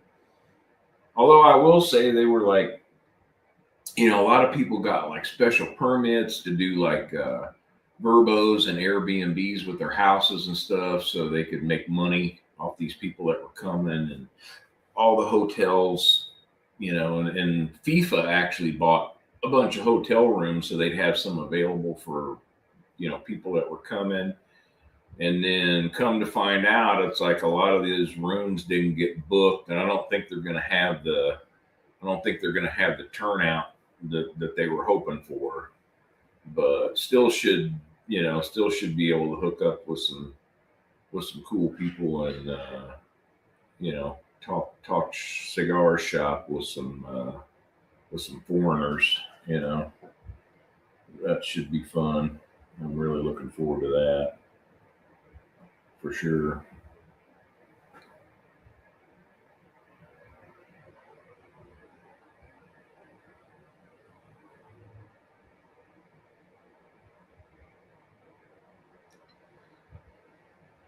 And I'm just looking forward to chilling, getting back to doing this. I finally got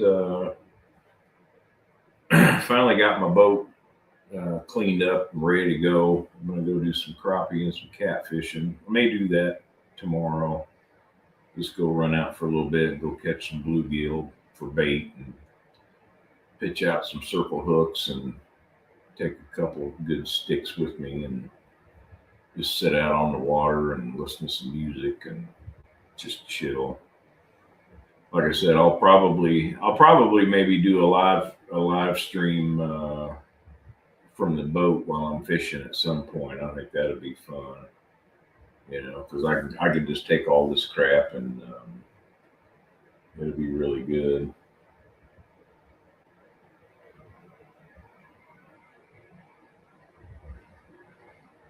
Yeah, I saw those today, Enrique. They had those up at my local, and I think they were shit. I think they were like, you know, like 6 Franklins. They were pretty pricey. And that's the one that's comes in the green box and it's got the green band and everything, right? That's the one I'm thinking of. I'm pretty sure that was it. And I didn't get one because I was, like I said, I was trying to get my humidor, my Opus humidor up to 100 sticks, and but at that price, they'll be up there. I'm sure I'll probably try to get to. I'll probably try to get one and try it anyway. I've really enjoyed a lot of the Placencia stuff. You know, I really like the Alma de Cilio and the Alma de Fuegos. Um, those are pleasant. You know,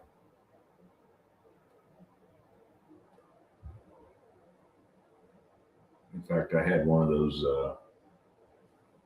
Alma de Cilios in that big hexto, you know, fucking octagon or whatever the hell it is, whatever you call a 6-sided shape, sexagon.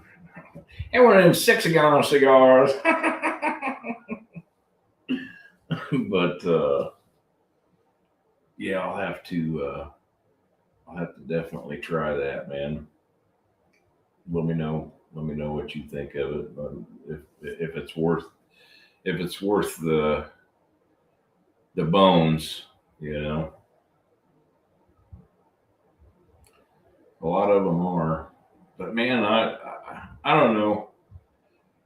I've had some decent, you know, uh, more affordable stogies, but I like being in, you know, 18 to 30 range, you know, just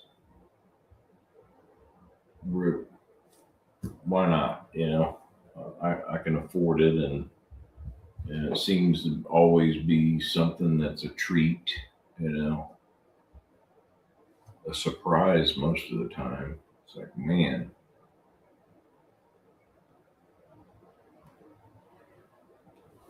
but I'm really looking forward to some of those uh, wow auroras that I got in that damn that prime collection um, thing at that wow aurora event. In fact, I didn't have a wow aurora hat, and the dude, the vendor, gave me this really nice freaking hat. You know, and I was like, "Man, you got any hats?" I was like, "Give me one of those, and I'll wear it on some of my live shows and stuff, and talk about your cigars." You know.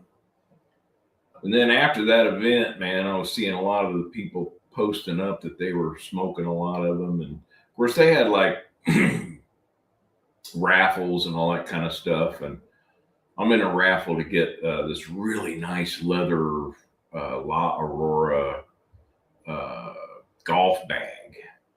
I hope I win that thing. That would be freaking awesome. It's just gorgeous. This white leather bag with La Aurora lion and the freaking, oh my god, it's gorgeous. I really hope to score that some bitch.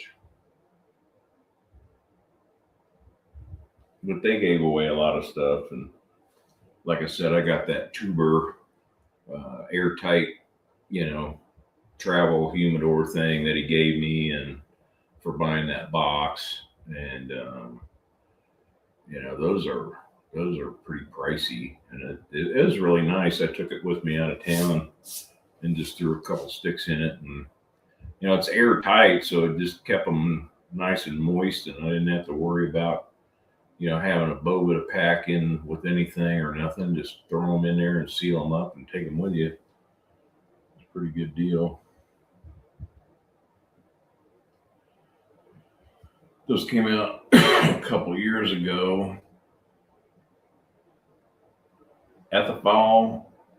It said it was amazing. It won. Okay, it's the predecessor. I got you.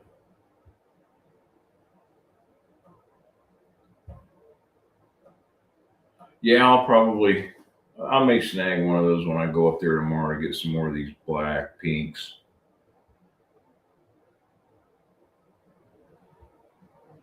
and just try it. Maybe that can be one of my starter cigars. Start out with one of those Placencias on my birthday, and then probably switch over to that Society. And I got some Lost Cities too. I've never had the Opus Lost City, but I've heard really good things about it. I want to maybe smoke one of those Monday too. That should be really good.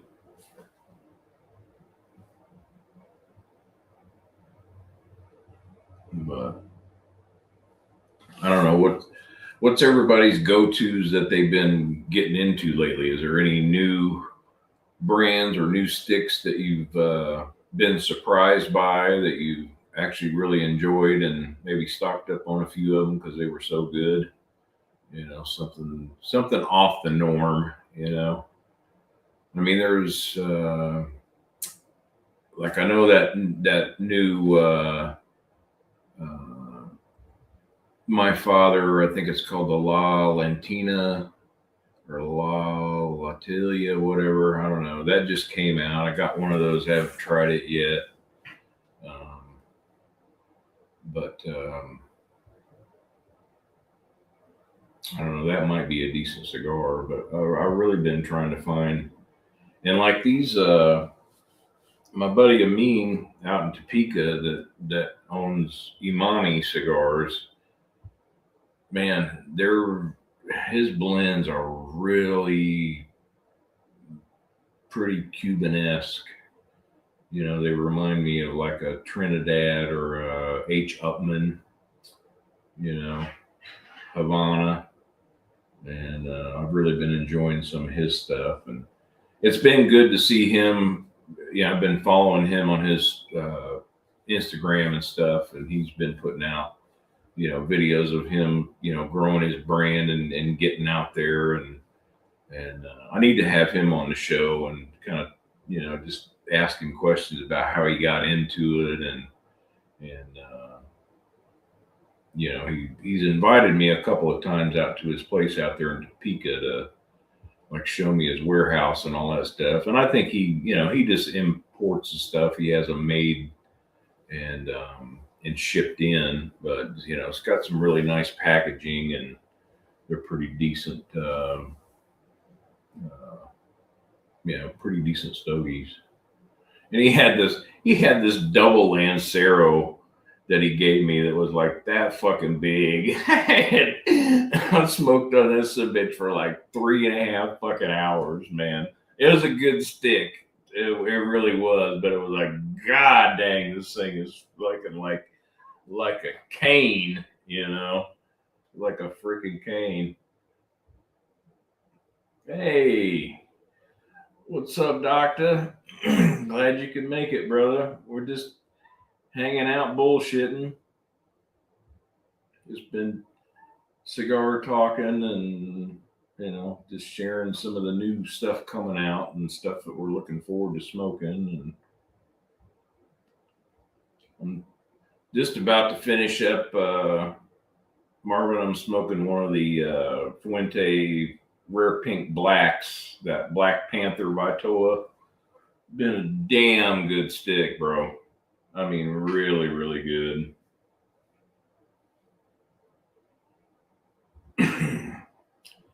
Well, if you got a package from Ryan, then you got some goodies, man. Because he sent me a cigar bomb too, and man, it had some really fire shit in it, dude. Definitely enjoy that.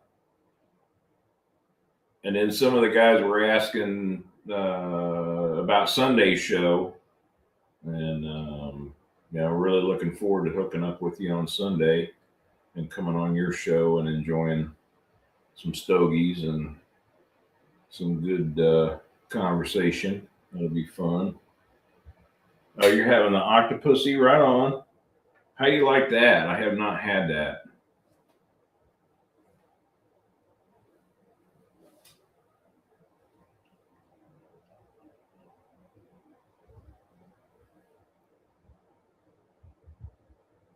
The history behind. Okay.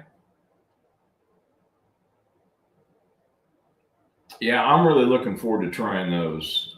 In fact, I got a buddy of mine that was like, he kind of lost his line. He's a huge Partagas Lusitania guy, and the guy he was getting them from, I guess, got put on the no ship list or something, got busted through customs or some shit.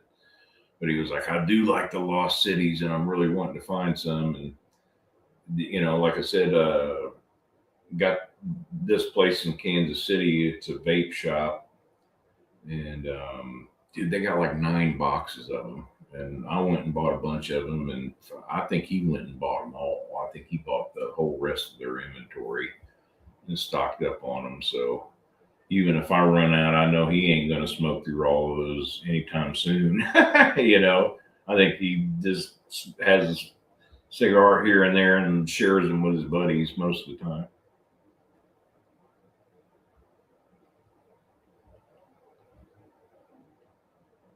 Right on.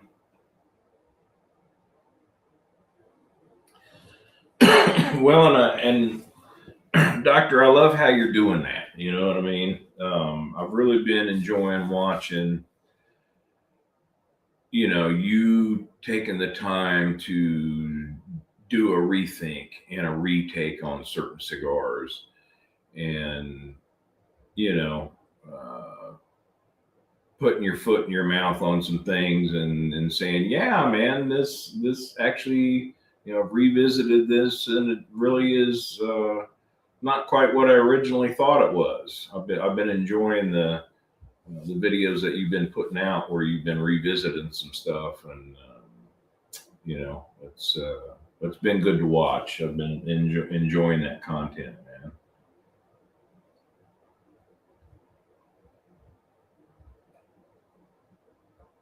Yeah, in fact, Marvin, I just got a cigar in the mail from Enrique today. He sent me a warped La Colmena, and I've never had that cigar. I'm really looking forward to smoking that.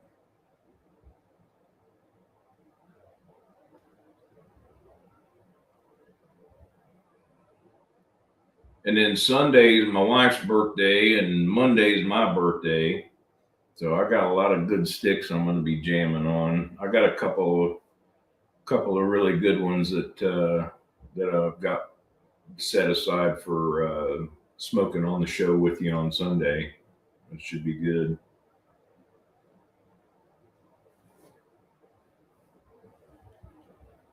And I tell you what, the that damn fiddlehead, man, it's the best Dunbarton tobacco and trust cigar that I have smoked to date. That some bitch was so good, and I'm really really glad that I was able to get a couple boxes of those.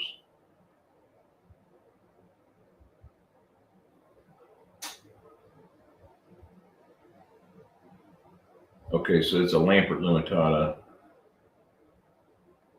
dark fruit notes, box worthy, dark, strong, yet approachable. Right on. Yeah, Lampert's doing it up, you know. In fact, we were just talking earlier. Ryan sent me another one of those Lampert Limitada 25s, and we were talking about how much I loved it, and the videos that you put out on your channel about the Lampert Limitada. That cigar, I mean, that was my top number one cigar for 2025, bar none. That thing smoked so good, and we were talking about how the draw on it was just amazing, and really really decent. But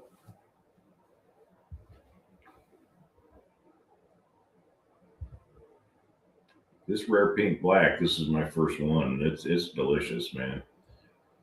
I'm gonna go get a few more of these tomorrow.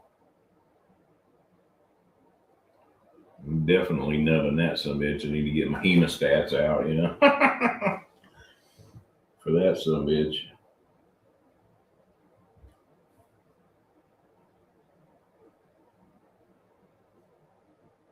Okay.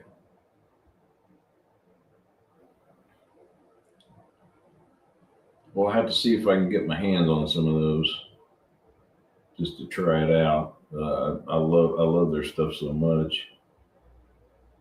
And even that, like, I think you did one on, what was it, that 1675. Um, I mean, that's a pretty decent little stick, for the price point for sure. In the ocean breezes, those little Gordito ocean breezes. God, that's a good stick for a quick little smoke. And hell, that little thing, it's almost like a like a Don Carlos, you know, Eye of the Bull. It's a little cigar, and you think, man, this thing ain't gonna last very long. But shit, you can damn near milk an hour out of that some bitch anyway. Yeah, isn't it good? Yeah, the ocean breeze. I hadn't had any, and Leo from Cigars Unbanded Discord turned me on to those. Him and Sal, and man, I'm so glad those guys turned me on to that cigar. It's been more readily available. I think when it first came out, everybody was really hitting it really hard, but I've seen stock coming back in and coming back in, and there's been a couple sellers that I've seen have some pretty massive shipments here as of late. In fact, Shaunicus just posted a video from Relief that they got a bunch of them in, and they look pretty happy about it, for sure. But I don't know. Did you have a good week, Marvin? I know you've probably been busy. You've been cranking out the content, brother. It's just my hat is off to you, dude. I mean, you really do stay. Do you ever sleep?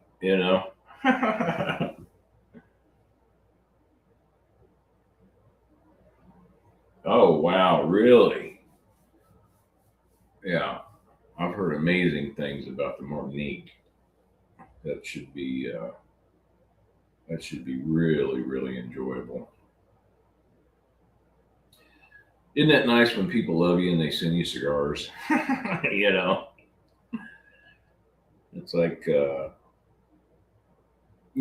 some point, should I ever get monetized, my little piddly little checks or whatever I would get, to me, you know, one of my viewers, one of my subscribers that just randomly sends me a cigar bomb, and it's just like, wow, and sharing stuff with me that they enjoy and that they like, and that is, plenty of reward enough for me. You know what I mean? And I know you and I have, we've sent cigars back and forth quite a bit, over the last, couple of years now. Well, it'll be 2 years in September. So I can't believe it. And I was talking earlier about how you were always talking like, um, aging cigars and holding onto cigars for like a year and stuff. And I just couldn't even fathom that, and now it's like I've got cigars that I've had for almost a couple of years. So, well, good for you. You need to get out and swing some clubs. I would love to get out and play. Um, I'm at the precipice of being done with this big wave of shit that I've had to do for work for the last 3 months, and quit working, 60 plus hour weeks and get back to just working some 8 hour days and having some evenings off where I could, go get a twilight and play 9 holes after work one day, or, go play around on the weekend or something. I really love to play, and I haven't been able to get out much because I've been working so damn much. But good for you, man. I hope you shoot well. I hope that game goes as good as your last one. You didn't think you were gonna shoot very well, and you actually ended up turning in a pretty respectable score. For sure.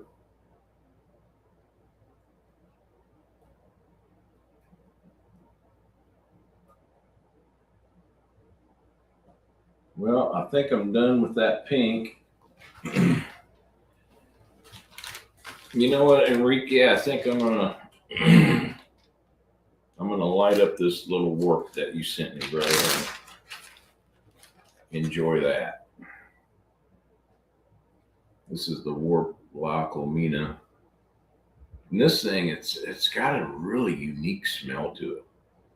I mean, it's just And the wrapper on this thing is just gorgeous. I mean, absolutely fabulous.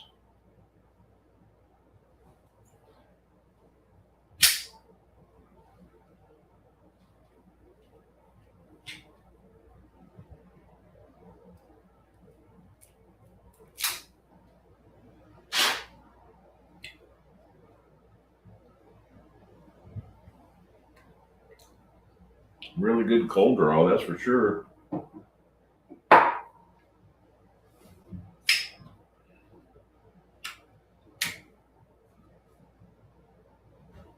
And I like how it's got the closed foot on it too.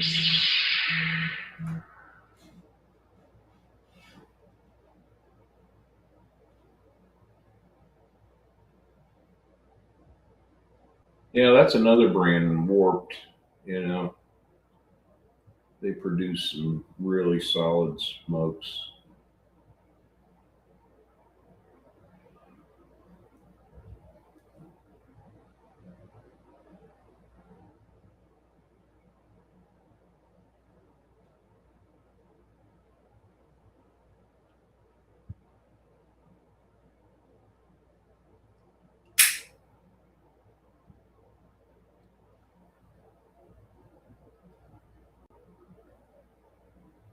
Love it with coffee.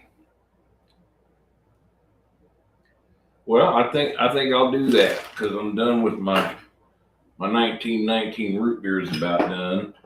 You guys give me just a second, and I'll whip me up a cup of coffee real quick to go with this thing while that foot finished toasting. Give me just a second, guys, and I'll be right back with a coffee, and we'll get into this next cigar and keep on trucking. Give me a minute.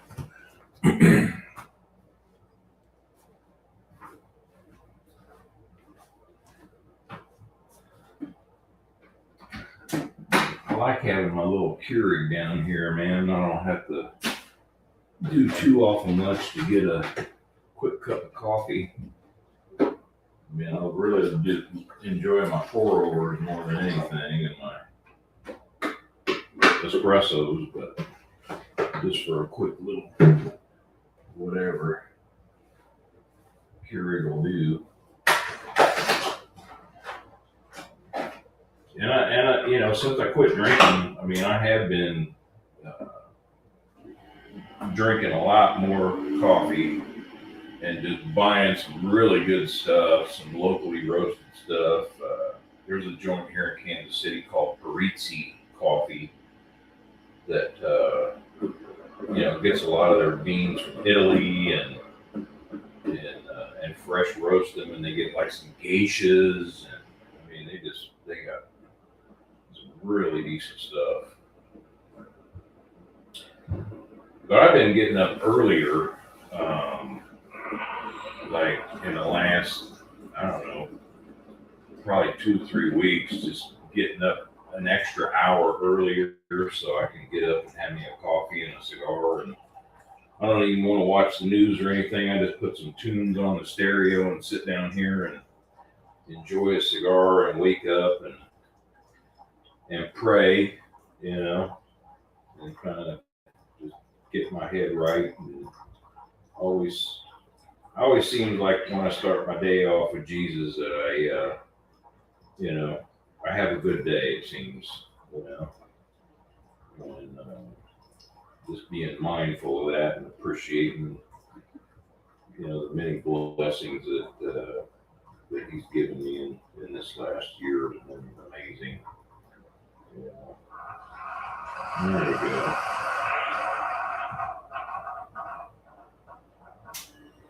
This isn't anything fancy. This is just some of the old Starbucks Sincere blend, but it's good to drink black. It should go really good with this cigar, for sure.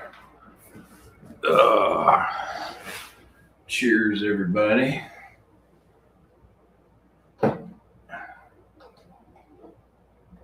Yeah, exactly.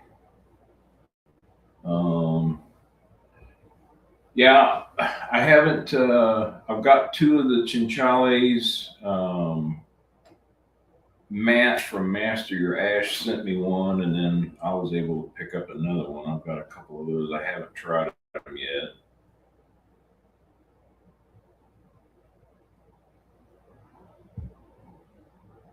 And I think they're they're like a Robusto, I think.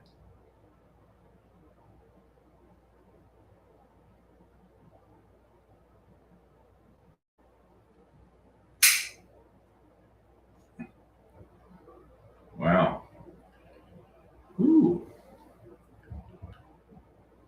It's got a it's got a fruity taste to it, kind of.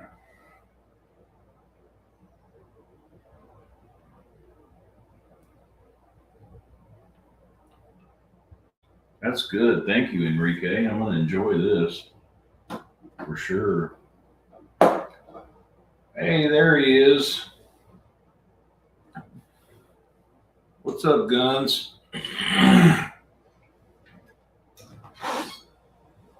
know you probably haven't got it yet. I need to send you a tracking number. I got your goodie bag sent out to you this week, buddy. Got some really good sticks in there for you.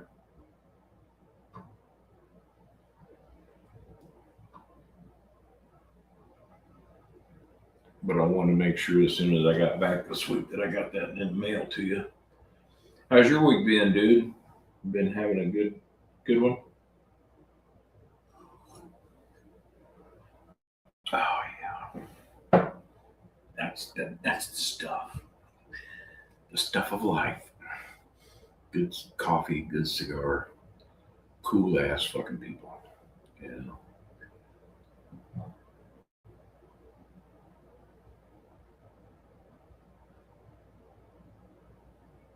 Yeah, I'll email you that tracking number. It's just coming USPS, so it should be in your mailbox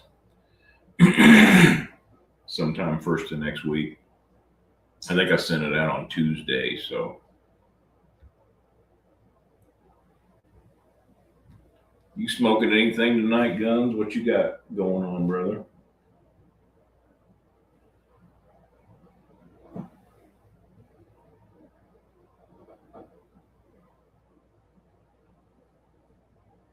Yeah, dude, I'm so sorry to hear that, my man. I've been keeping you in my prayers.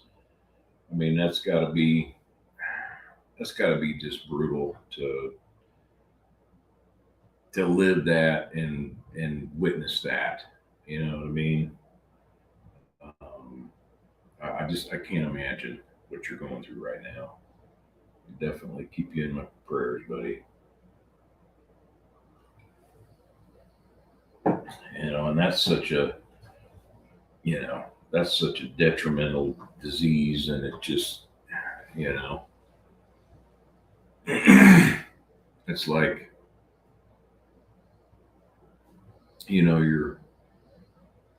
you still got them, but you're losing them. You know, I mean, I don't know. You just stay tough and keep being there for, bro. That's all. That's all you can do, man.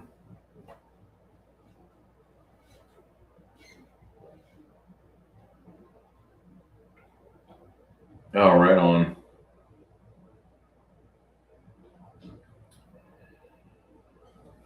Well, I'm truly blessed in that department, man, because Brenda keeps an immaculate home. You know what I mean? She, you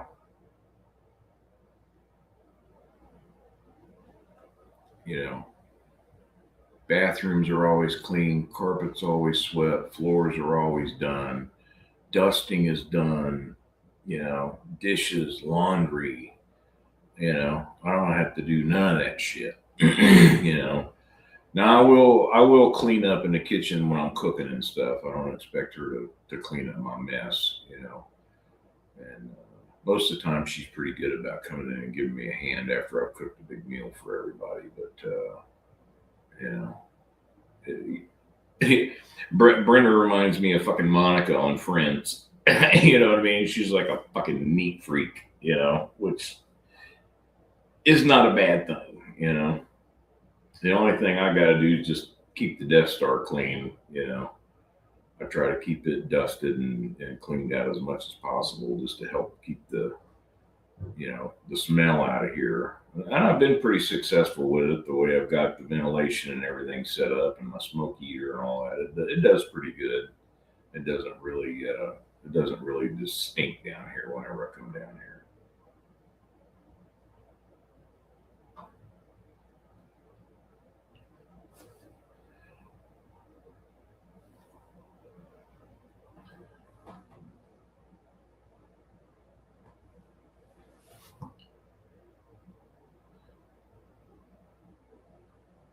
Oh, really? She doesn't know that she's even home or who you are. Oh, and she's got puppies too.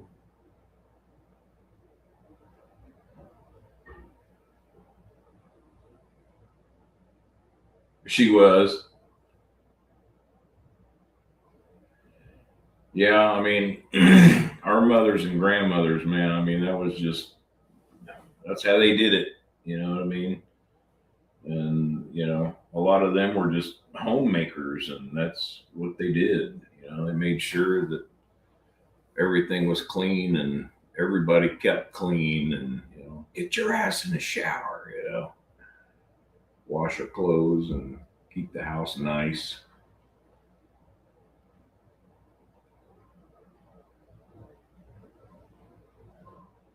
Wow, that's good. That definitely has a really unique flavor to it.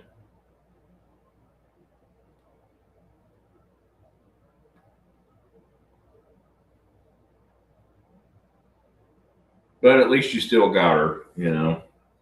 Shit, I lost my mom 30, 34 years ago. In fact, I think we uh, I think we buried mom on her 51st birthday. It was crazy.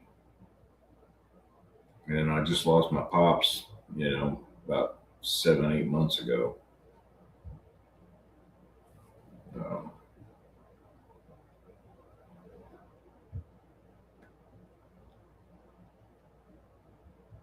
wow, this is such a good chill time, man. I'm really glad you all come hang out with me tonight. I'm glad we actually got a chance to just relax and bullshit. I've been so busy, and last week I just run, run, run, run, run. And I didn't know, like I said, I didn't know that the video was all jacked up on that stream last week. Y'all speak up for me and let me know if the shit ain't looking good. Like I said, I think it was my hotspot, my Wi-Fi hotspot, just wasn't getting out of his shop very well. You know. Oh, you did? Oh, brother.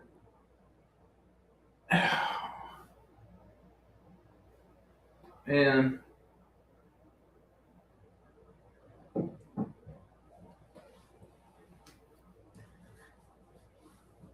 I'm going to say a prayer for you right now, brother. You guys join me. Heavenly Father, we come before your throne of undeserved kindness at this time, and we ask that you be with our brother Marvin, and we ask that you take his father into your house, Lord, and that you show him the love and kindness that he has earned through his death, and that you be there for Marvin and his family and comfort them in this time. And we ask, Lord, that you give them the love that they need to share with one another, and to be able to remember his dad fondly. And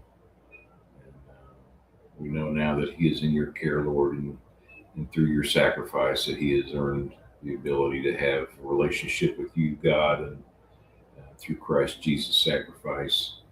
And just love them and be there for them, and guide them in this tough time, Lord.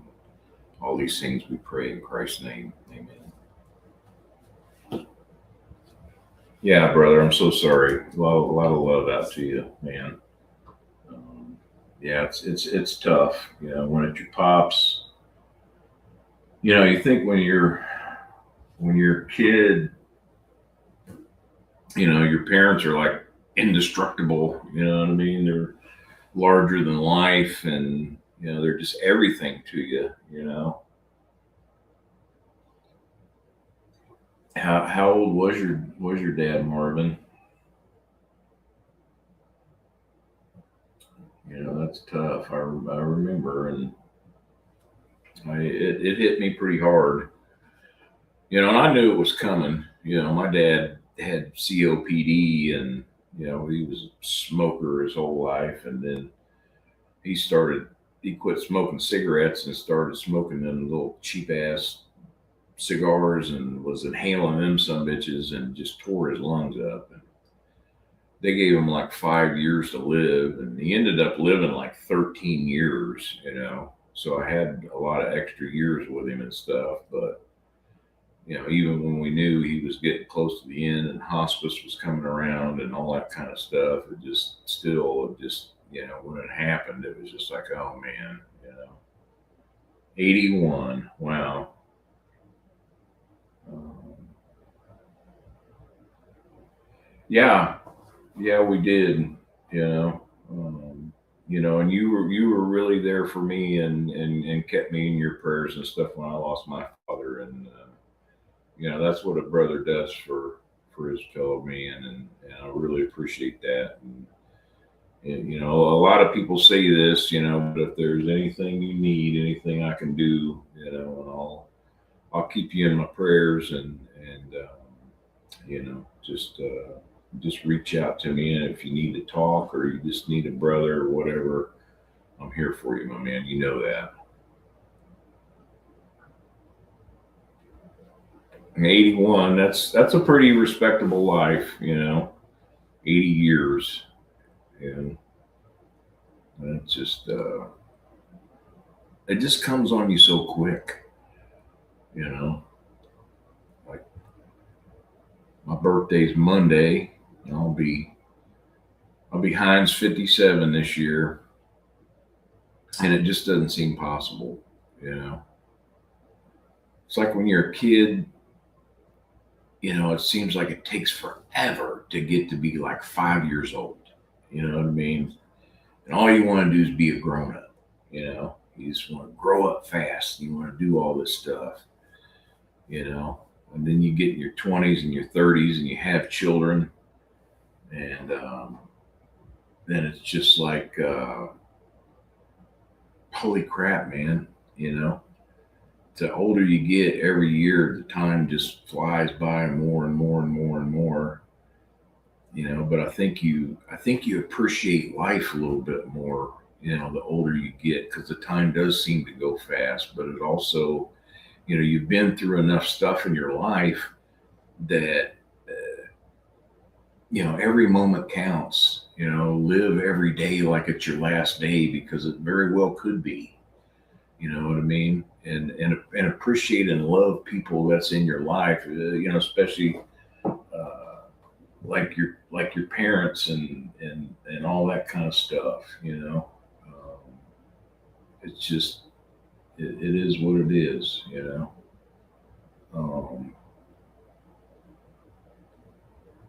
I have got to.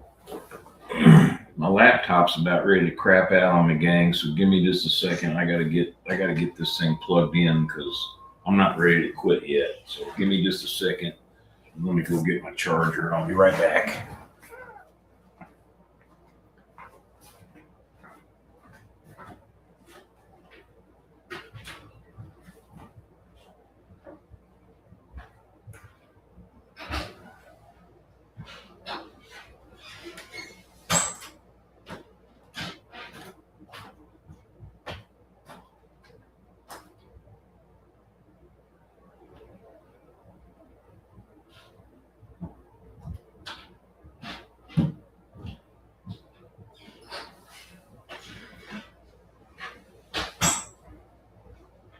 Well, guns, if your mom's like 86, I mean, you're we're all pretty much around in that same age bracket, you know.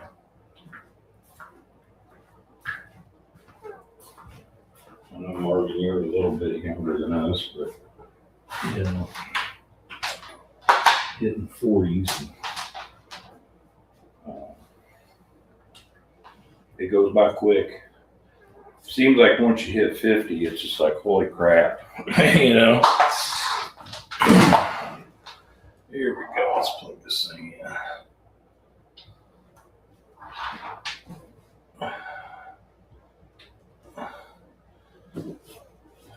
All right.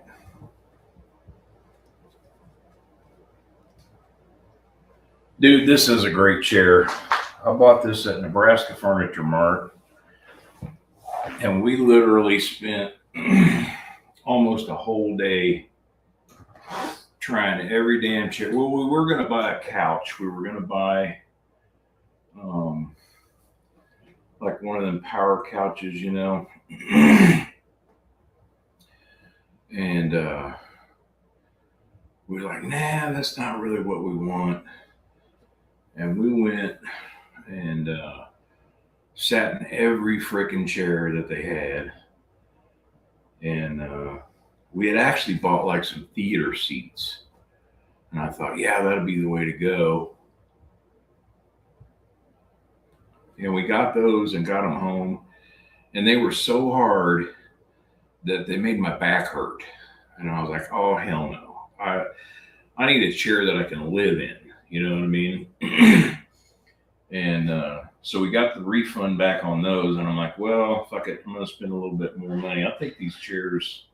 I bought these about 5 years ago, 6 years ago, something like that. And shit, they were like $1,400 a piece. But I tell you what, we got them home. And I sat down in them, and within about 20 minutes, I was asleep. And Brenda fell asleep. And then my son came home and was like, son, try out these chairs. And I swear to God, he sat in them, and he sat there for about 20 minutes, and he fell asleep, you know. And I've kicked these sumbitches back and spent many a nights just sleeping in these chairs. They're that comfortable, you know.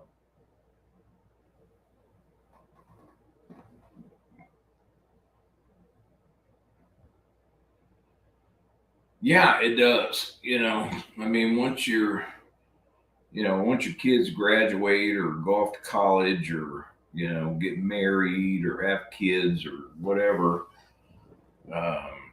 it's just like, man, you know.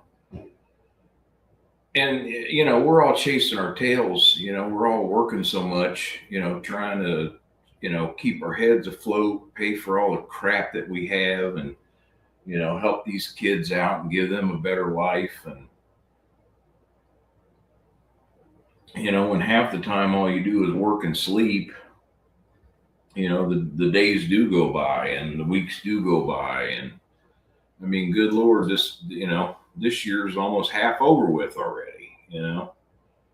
It's just crazy. Seemed just like yesterday it was, you know, 1985, you know.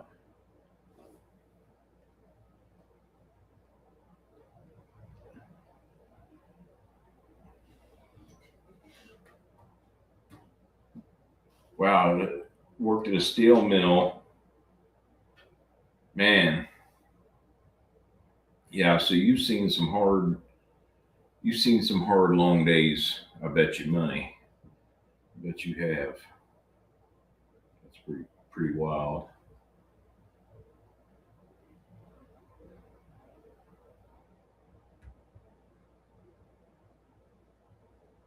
But what are you gonna do? You know, you gotta work, you gotta take care of things, you gotta try to pay your house off, you know.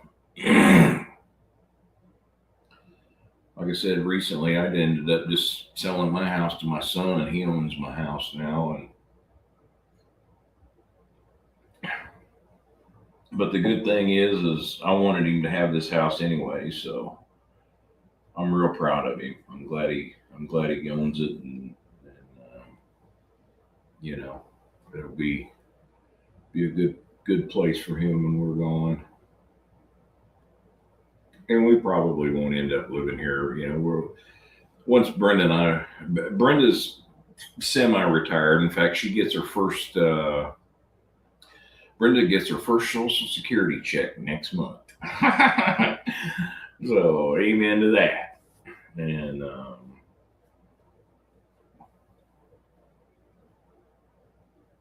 oh man, 16-hour shifts. Oh God. Yeah, and I thought like 12s and 14s were bad. I can't imagine working a double shift every day. That just beats you to death. And 2 hours of travel time. Yeah, yeah, that's. But I mean, depending on where you live, you want a good paying job, you got to go to it.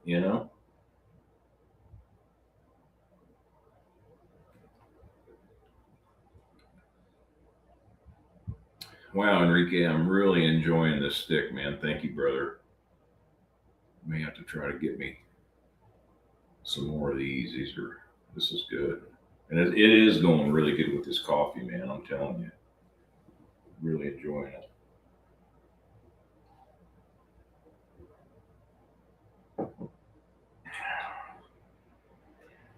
I gotta go do some shopping tomorrow. Like I said, I get to cook lunch for everybody at work on Monday, so and pay for it with the company credit card. So I'm gonna look forward to doing a little shopping and getting some stuff done. Got some new emblems for my truck. Old Dirt Vader's just about done. Really been liking that little truck, man.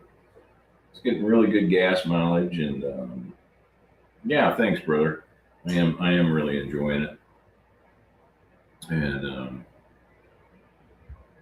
you know, it's kind of nice having a smaller truck. It's a lot easier to park, and you know, and I still got a 6 foot bed in it, so I mean, I can put 8 foot 2x4s or whatever in the back of it and haul crap with it. So the only thing is that when I bought it, it had these hand cook off road tires on it and shit, and they are noisy suckers, man. I mean, it just I can't stand the highway noise of them some bitches buzzing. So I think I'm gonna put some Michelin Defenders on there, something that's you know maybe like a mud and snow mud tire or semi off road tire, but I want it to be a little more quiet. I usually put Michelin's on all my vehicles. I don't mind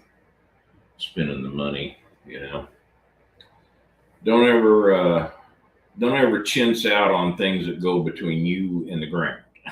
You know what I mean? Don't cheap out on shoes. Don't cheap out on tires. That was that was a rule my grandfather always told me. Like, yeah, don't ever cheap out on stuff that goes between you and the ground.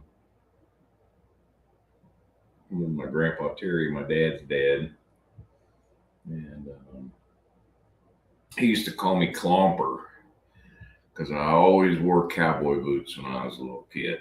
Loved wearing cowboy boots.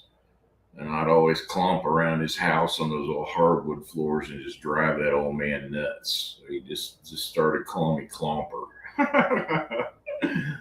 Oh man, my grandpa was a pretty cool dude.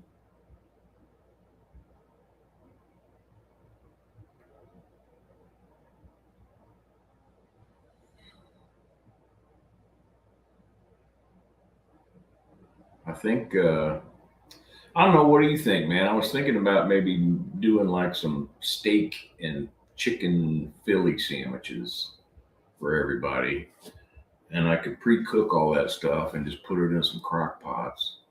And get some good hoagie buns and stuff. And people can make some sandwiches, get some good cheese, go down to the Osceola cheese factory and get me some good aged Swiss or something, or some good provolone, and maybe do some beans. And I got a recipe for this wasabi coleslaw. Oh my god, dude. It's got a little heat to it, but man, it goes really, really good with a good sandwich. maybe make some stuff like that and do up some prosciutto and some cheese and some capicola and some shit like that. Do a little confuckery board or whatever they call that shit. you know. Yeah. Yeah, I got all kind of nicknames,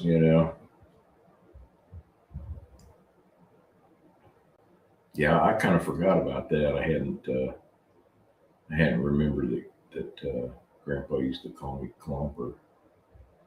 Yeah, and I think that'll be good. And I'll I've got a meat slicer,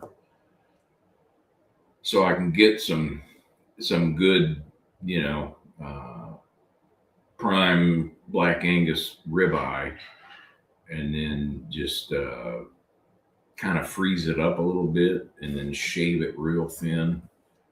And I'll cook it all on my Blackstone with, get some green pepper and onion and mushroom and saute that in some butter and sweat that stuff down really good, and then cook the meat and then mix it all together and shit. And just kind of undercook the meat just a little bit so that by the time it's, done and cooled and rested, and then I put it in a crock pot, it won't be all rubbery and shit. It'll still be real good and tender.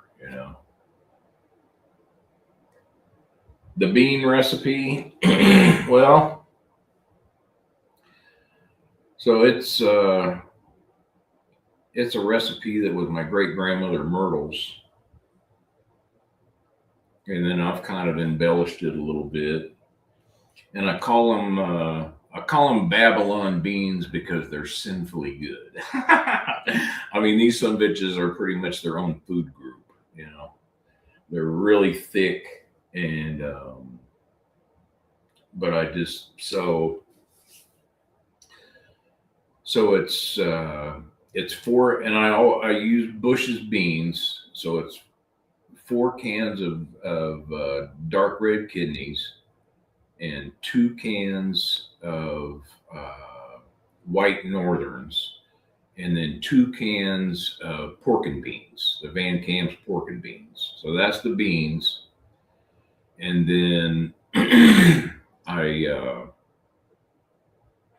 smoke up 2 slabs of ribs, baby backs, and then I cut all the meat off those ribs and chop that up and put that in there, and then I take a pound of bacon and I cook it extra crispy, not burnt, but just extra crispy, and then I chop that up like bacon bits, and I throw that in there because I don't like soggy bacon in my beans.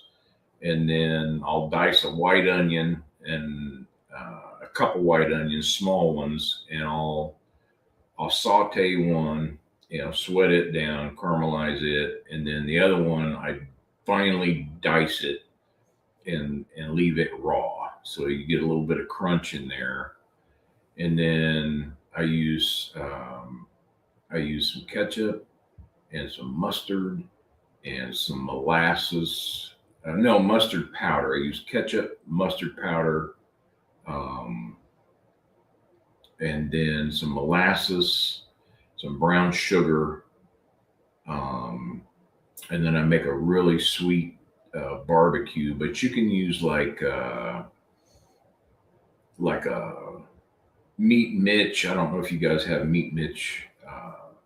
He's based out of Kansas City here. He makes a delicious barbecue sauce, and I'll put about a cup of his naked barbecue sauce. Or if I want it to have a little bit of heat, I'll put the Meat Mitch Womp in there, and then just put that fucker in a crock pot and cook it on low for about 8 hours. And then about the last 2 hours, just pull the lid off of it and just keep stirring it and stirring it and stirring it and letting it reduce and letting the moisture come out of it. And those beans just thicken up to the point where it's like, I mean, you put a scoop on their plate and it just stands there in a wad. And God, those are really, really good. And I make those. I make those quite a bit, and then I make the wasabi coleslaw with some shredded cabbage, and then I also put the shredded like the broccolini, the broccoli slaw in there. It's got a little bit of carrot in it and stuff, and use some creme fraiche and like a really good sweet steakhouse salad dressing, and then season that up, put a little bit of sauteed garlic in it and stuff, and mix all that up, and then put some wasabi paste in there, just enough to where you can smell it and just get a little bit of heat to it. Mix that all up, and then just let that sit for like 24, 48 hours, and just keep stirring it, And that's some good stuff too. So I'll probably make the wasabi coleslaw to go with those, and that ought to be enough. Just some quick, easy stuff that people can just throw together, but good enough stuff that people's going to be like, "Holy shit!" And this guy needs to do all our company cookouts. But I also thought about smoking it since boss is paying for it. I thought about getting a couple big briskets and smoking some brisket. Instead of doing the Phillies, actually do some barbecue, and I may do that. I may do some brisket and then smoke a couple chickens and do brisket and smoked chicken, and get like some little slider buns and make up some of my homemade barbecue sauce, and that might be a good way to go too. I don't know. Oh yeah, I love me some brisket. Yeah, man, Enrique, it's and I live here in Kansas City, and I've been doing, I did competition barbecue for years, American Royal and a lot of other barbecue competitions and local cooking competitions and stuff. And I've been cooking brisket for decades. I've got it down to a fine science. And I got a hook on some really, really good briskets too. And, local grass fed, guy out in Lone Jack, Missouri that raises cattle. And I can always call him up and, because he's got some big cows, and I can get, some couple of good, 18, 20 pound briskets. Because even on you cook a 20-pound brisket, by the time it gets done rendering and cooking down and rested and all that shit, it's probably only going to be about half the size, and you get 9, 10 pounds of meat out of a 20-pound brisket after it's all cooked.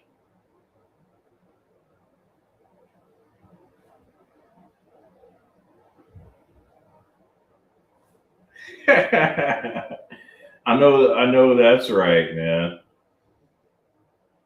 Yeah, it's gonna be nappy time after that. But like I said, I think we got some people coming in that are gonna be, like new people or whatever. And I want to welcome them and show them some Kansas City hospitality, show them some good home cooked food, something that isn't catered. A lot of these companies now, they go to like grocery stores like Hy-Vee, and they just cater shit from a grocery store, and it's just mediocre at best. Give them something that's made with a little bit of love, for sure. And if I get a big enough briskets, and I can do sliced and I can do burn ends, and have some sandwiches and some burn ends both. But I don't know. That's a lot of work, man. And a brisket ain't done till it's done. You know what I mean? Till it's probe tender and it's ready to go. you're looking at a minimum, depending on the size, you're looking at a minimum of about 15-hour cook. And then it's got to rest for a good 4 hours. So what I would probably try to do is I would cook them Sunday, start them like Sunday afternoon to where they would finish up sometime at about, I don't know, 6, 7 o'clock in the morning. And then, wrap them in a towel and put them in a cooler or put them in my Cambro and just let them rest for hours. And fuck, they'll hold temperature for 4 hours, and, that's the thing too. When you're cooking brisket, if I can give you any pieces of advice on cooking brisket, prep it right. You got to trim it right, and you got to take all the corners off of it. That thing's got to be well rounded and well trimmed, and not too much fat on it, and you got to season it well, and you got to cook it till it's done. And once you get the bark set to where it's perfect and it's staying on there, then I put beef tallow on it and then wrap it in butcher paper and just finish it till it's done.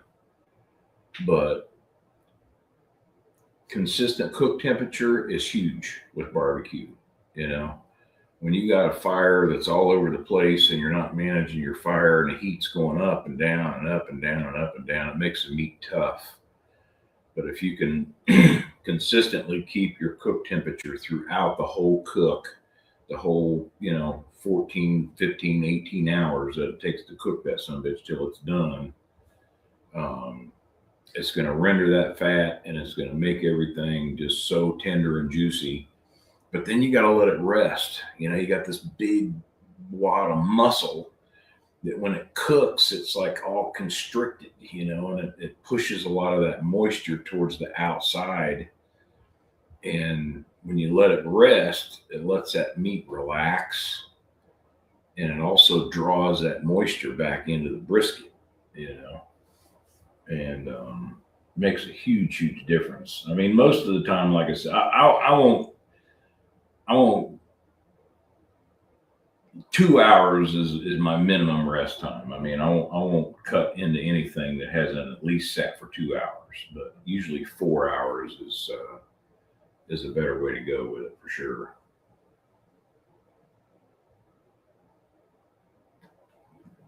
But not too much better than some good sliced brisket, man. Especially when the beef is good. And I don't put a lot of sauce on it or anything like that.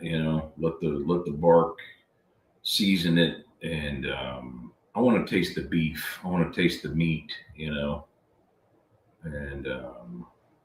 that's the way to go with it, really.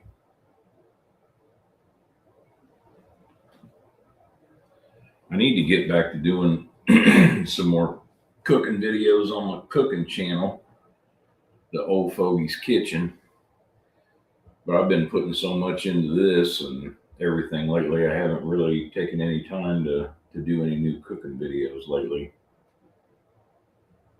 I got a buddy of mine that's wanting me to do my biscuits and gravy. I showed him how to make biscuits and gravy one time. And he's like, man, that's the best biscuits. I make them, make homemade buttermilk biscuits and make, like a sage gravy, and it's good.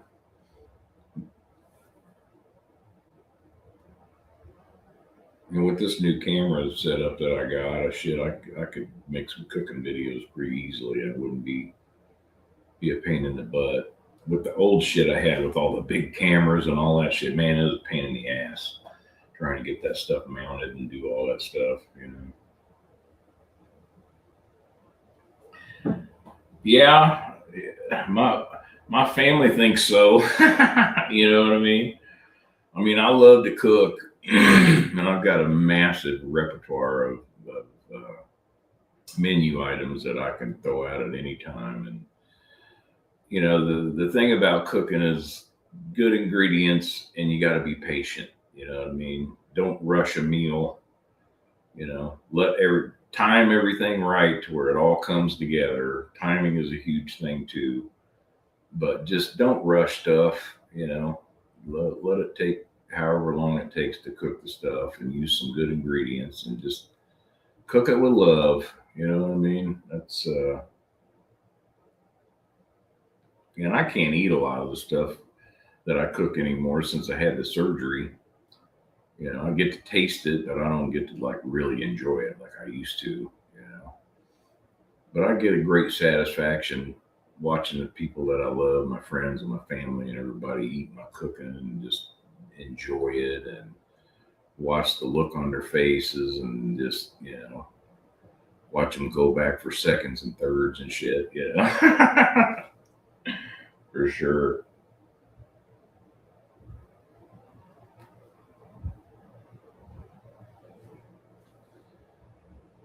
But I definitely, other than fixing some stuff for them, like I said, Brenda and I, I think we're just going to DoorDash Sunday, and just veg out and boob tube, and probably just wear my moccasins and my robe all day, and not even get dressed. Get up and take a shower, and whatever. Go get all my shopping done tomorrow. And I don't know if you guys have Costco's where you're at. I love Costco. In fact, my son Brandon, he works for Costco. He about 4 years ago, he got hired on as Christmas help, and out of like 60 people, they hired 3 people on permanent. Well, he got a job and worked his way up, and he's had like management training and all this stuff, but he's a material handler. So he's a forklift driver, and he, unloads trucks and moves stock around and shit. That kid makes more money than I do. Costco's a really good company. They take really good care of their people. Amazing benefits. I mean, his benefits and his health insurance and all that shit, it doesn't cost him hardly anything. And man, that's a really good company. So I love supporting Costco, and they've always got really good stuff. And all the bakery shit, all the they got the big ass pumpkin pies and shit in the holidays, and cakes, and croissants and all kinds of stuff.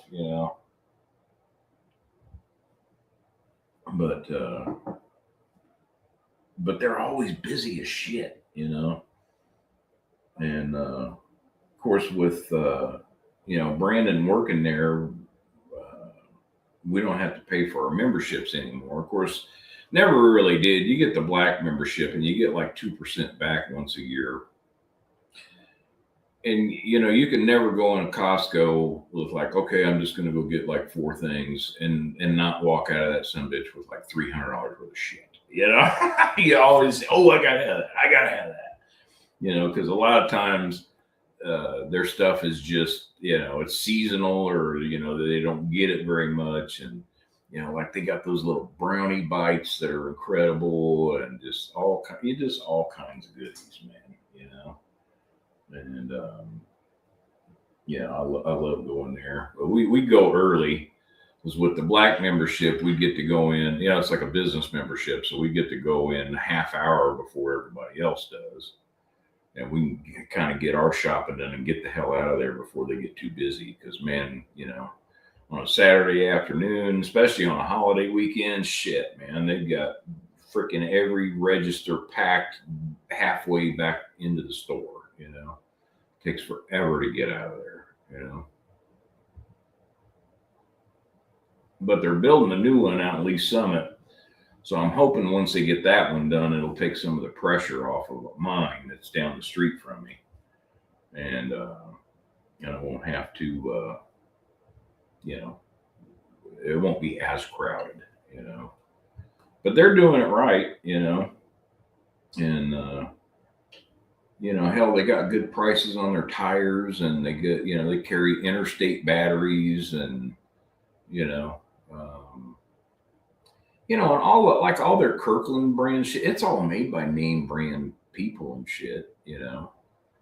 Um, I think like their vodka. I think Grey Goose makes their vodka, and just a lot of their Kirkland brand stuff. It's name brand stuff. It's just made by another company and packaged for them, but it's not cheap crap. It's good quality food and good quality stuff for the most part. And I like the fact that they do have a good variety of American made products that they sell too, for sure.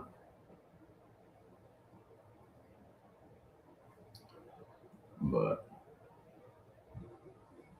anyway, that's kind of what I got going on, and I'm just glad to be able to relax and hang out with you guys tonight. It's been fun. Yeah, I'm really enjoying this little dude. This thing is hell. This is definitely box worthy. You know, I don't know. I don't know what you had to give for these, but hell, I wouldn't mind having a box of these some bitches. This is great breakfast cigar right here, for sure. And it's a good Vitola. I don't know, is that a Corona Gorda? Is that what that was, or I don't know. I don't know what size this is, Enrique, but it's about the perfect, because I like a smaller ring gauge cigar. I really do. That's why I like a lot of the Dunbarton Sober Maces and stuff.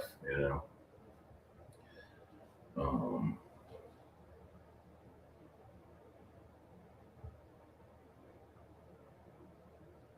all right, my man. Yeah, I'm probably gonna button it up here as soon as I finish this off. And you have a great weekend, brother. And thanks again for the stick. And I'll get some stuff coming down to Miami.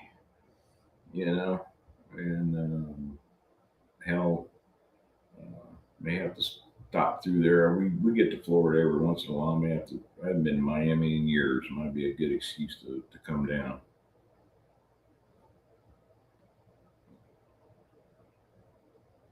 But definitely a good stick for sure.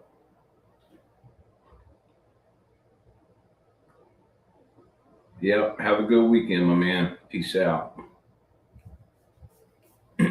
Ron, you still with us, man? You hardworking so and so. Man, Ron works really hard for a living, man. He has those long drives and oh my god, I couldn't imagine doing what he does. He's good at it. He knows his routes and he knows his stuff, so he gets them done pretty quick.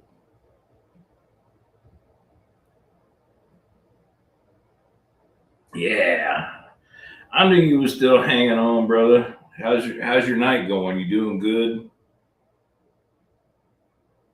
Hopefully. Man, I need to get this other damn. So I put everything's on battery now, all my lights and all that shit, but I'm starting to run out of light and stuff. My shit's all fucking going dead on me. I don't want it to go fully black before I'm done here.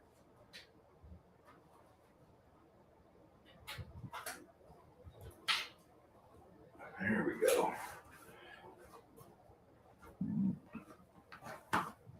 Yeah, I bought a bunch of big ass batteries for all this shit because when I'm out doing those remotes, I've got like a solar generator thing, but I don't want to carry a whole bunch of extra shit. Just what I can fit in my suitcase and my briefcase, and that's it. I don't have to wheel a whole bunch of extra shit. Of course, my chair and whatever, but that's about it.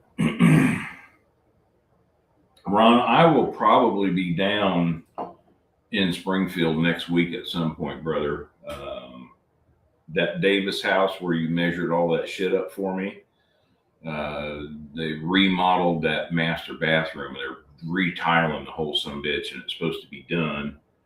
And I got to go down and put a double vanity in down there next week. So I'll probably be down and we can go hit the spot, dude.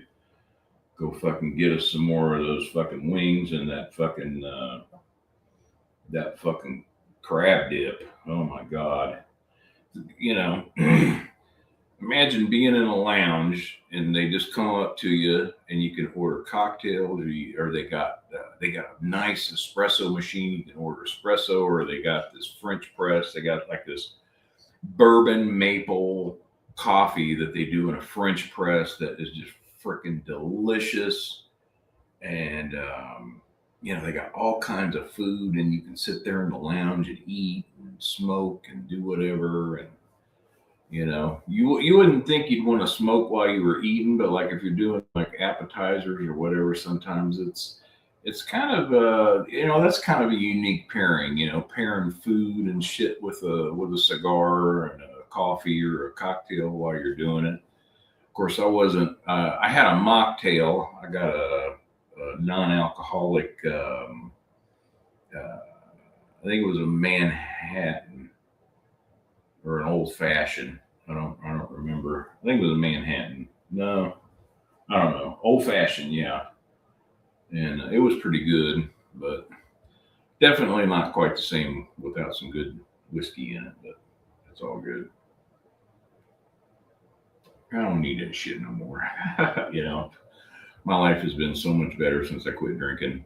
I mean, I'm not hurting all the time like I was. I'm not, I'm focused and I'm driven and I can sleep better, not wake up feeling like I got dropped off the Empire State Building and shit. But yeah, we'll definitely have to hit the spot, buddy. And hopefully they'll have some more good cigars. I hope they got some more of those EP Carrillo 15th anniversaries because those are gone. And I need to stock up on some of those. I think I've only got like 5 or 6 of those left, Ron. So if next time you go over there, if I don't see you before then, see if they got some more of those Carrillo 15th anniversaries. I'll probably buy the rest of what they got when I come down. For sure.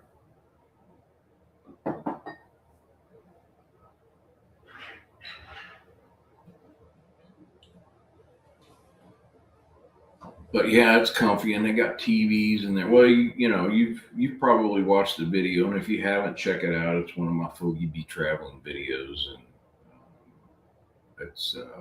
it's a great little place, man. Right across the street from Lambert's, excuse me, Lambert's in Ozark, Missouri. A place where they throw the rolls at you.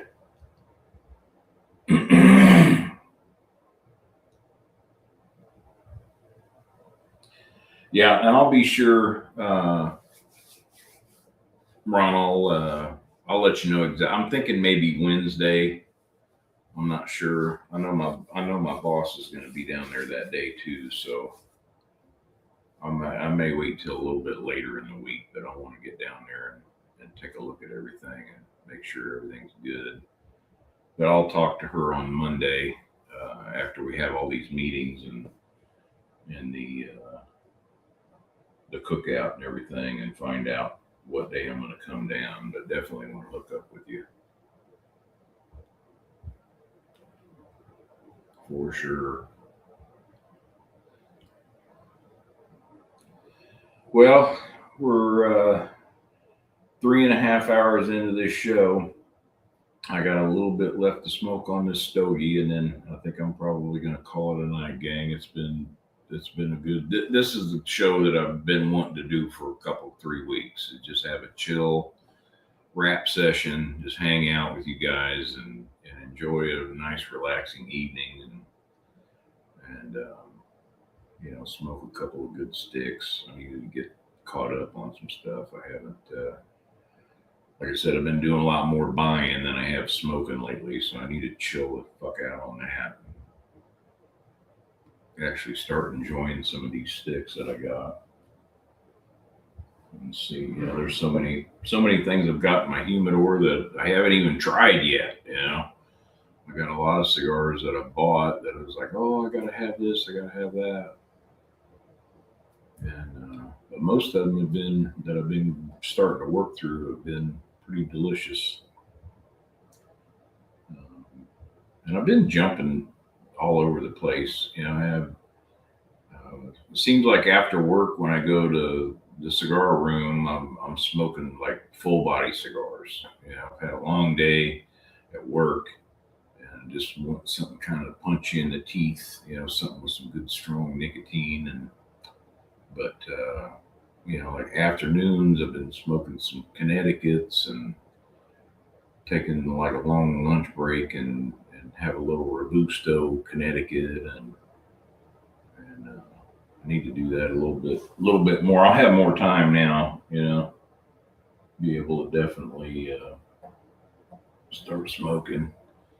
And the weather's been great, other than the rain. We've been getting a ton of rain here in Kansas City, so I haven't been able to get out on the deck and smoke outside as much as I'd like to. But I had another idea for cigars and cooking, to where it's like I want to try to find certain cigars that's the smoke time is just about perfect for a cook time for a certain protein. You know what I mean? Like if you're gonna, fire roast some chickens out on the pellet grill or out on the smoker or something, if you smoke this cigar, then by about the time it's done, and so is the chicken. You know what I mean? Use them like a cook timer. That'd be cool.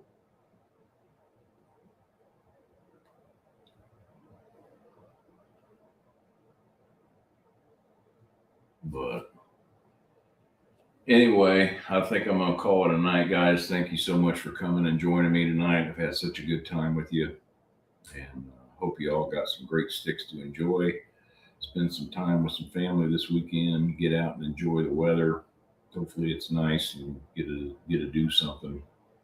And I'll check in with you, and hopefully, I'll get some of these unboxing videos going this next week and put some content up. I've been doing a lot of lives, but I haven't put any videos out lately, and I need to get back to doing that. So I apologize, but just been working like a madman. And I don't have the resolve that Marvin has, man. I'm not the human dynamo that he is.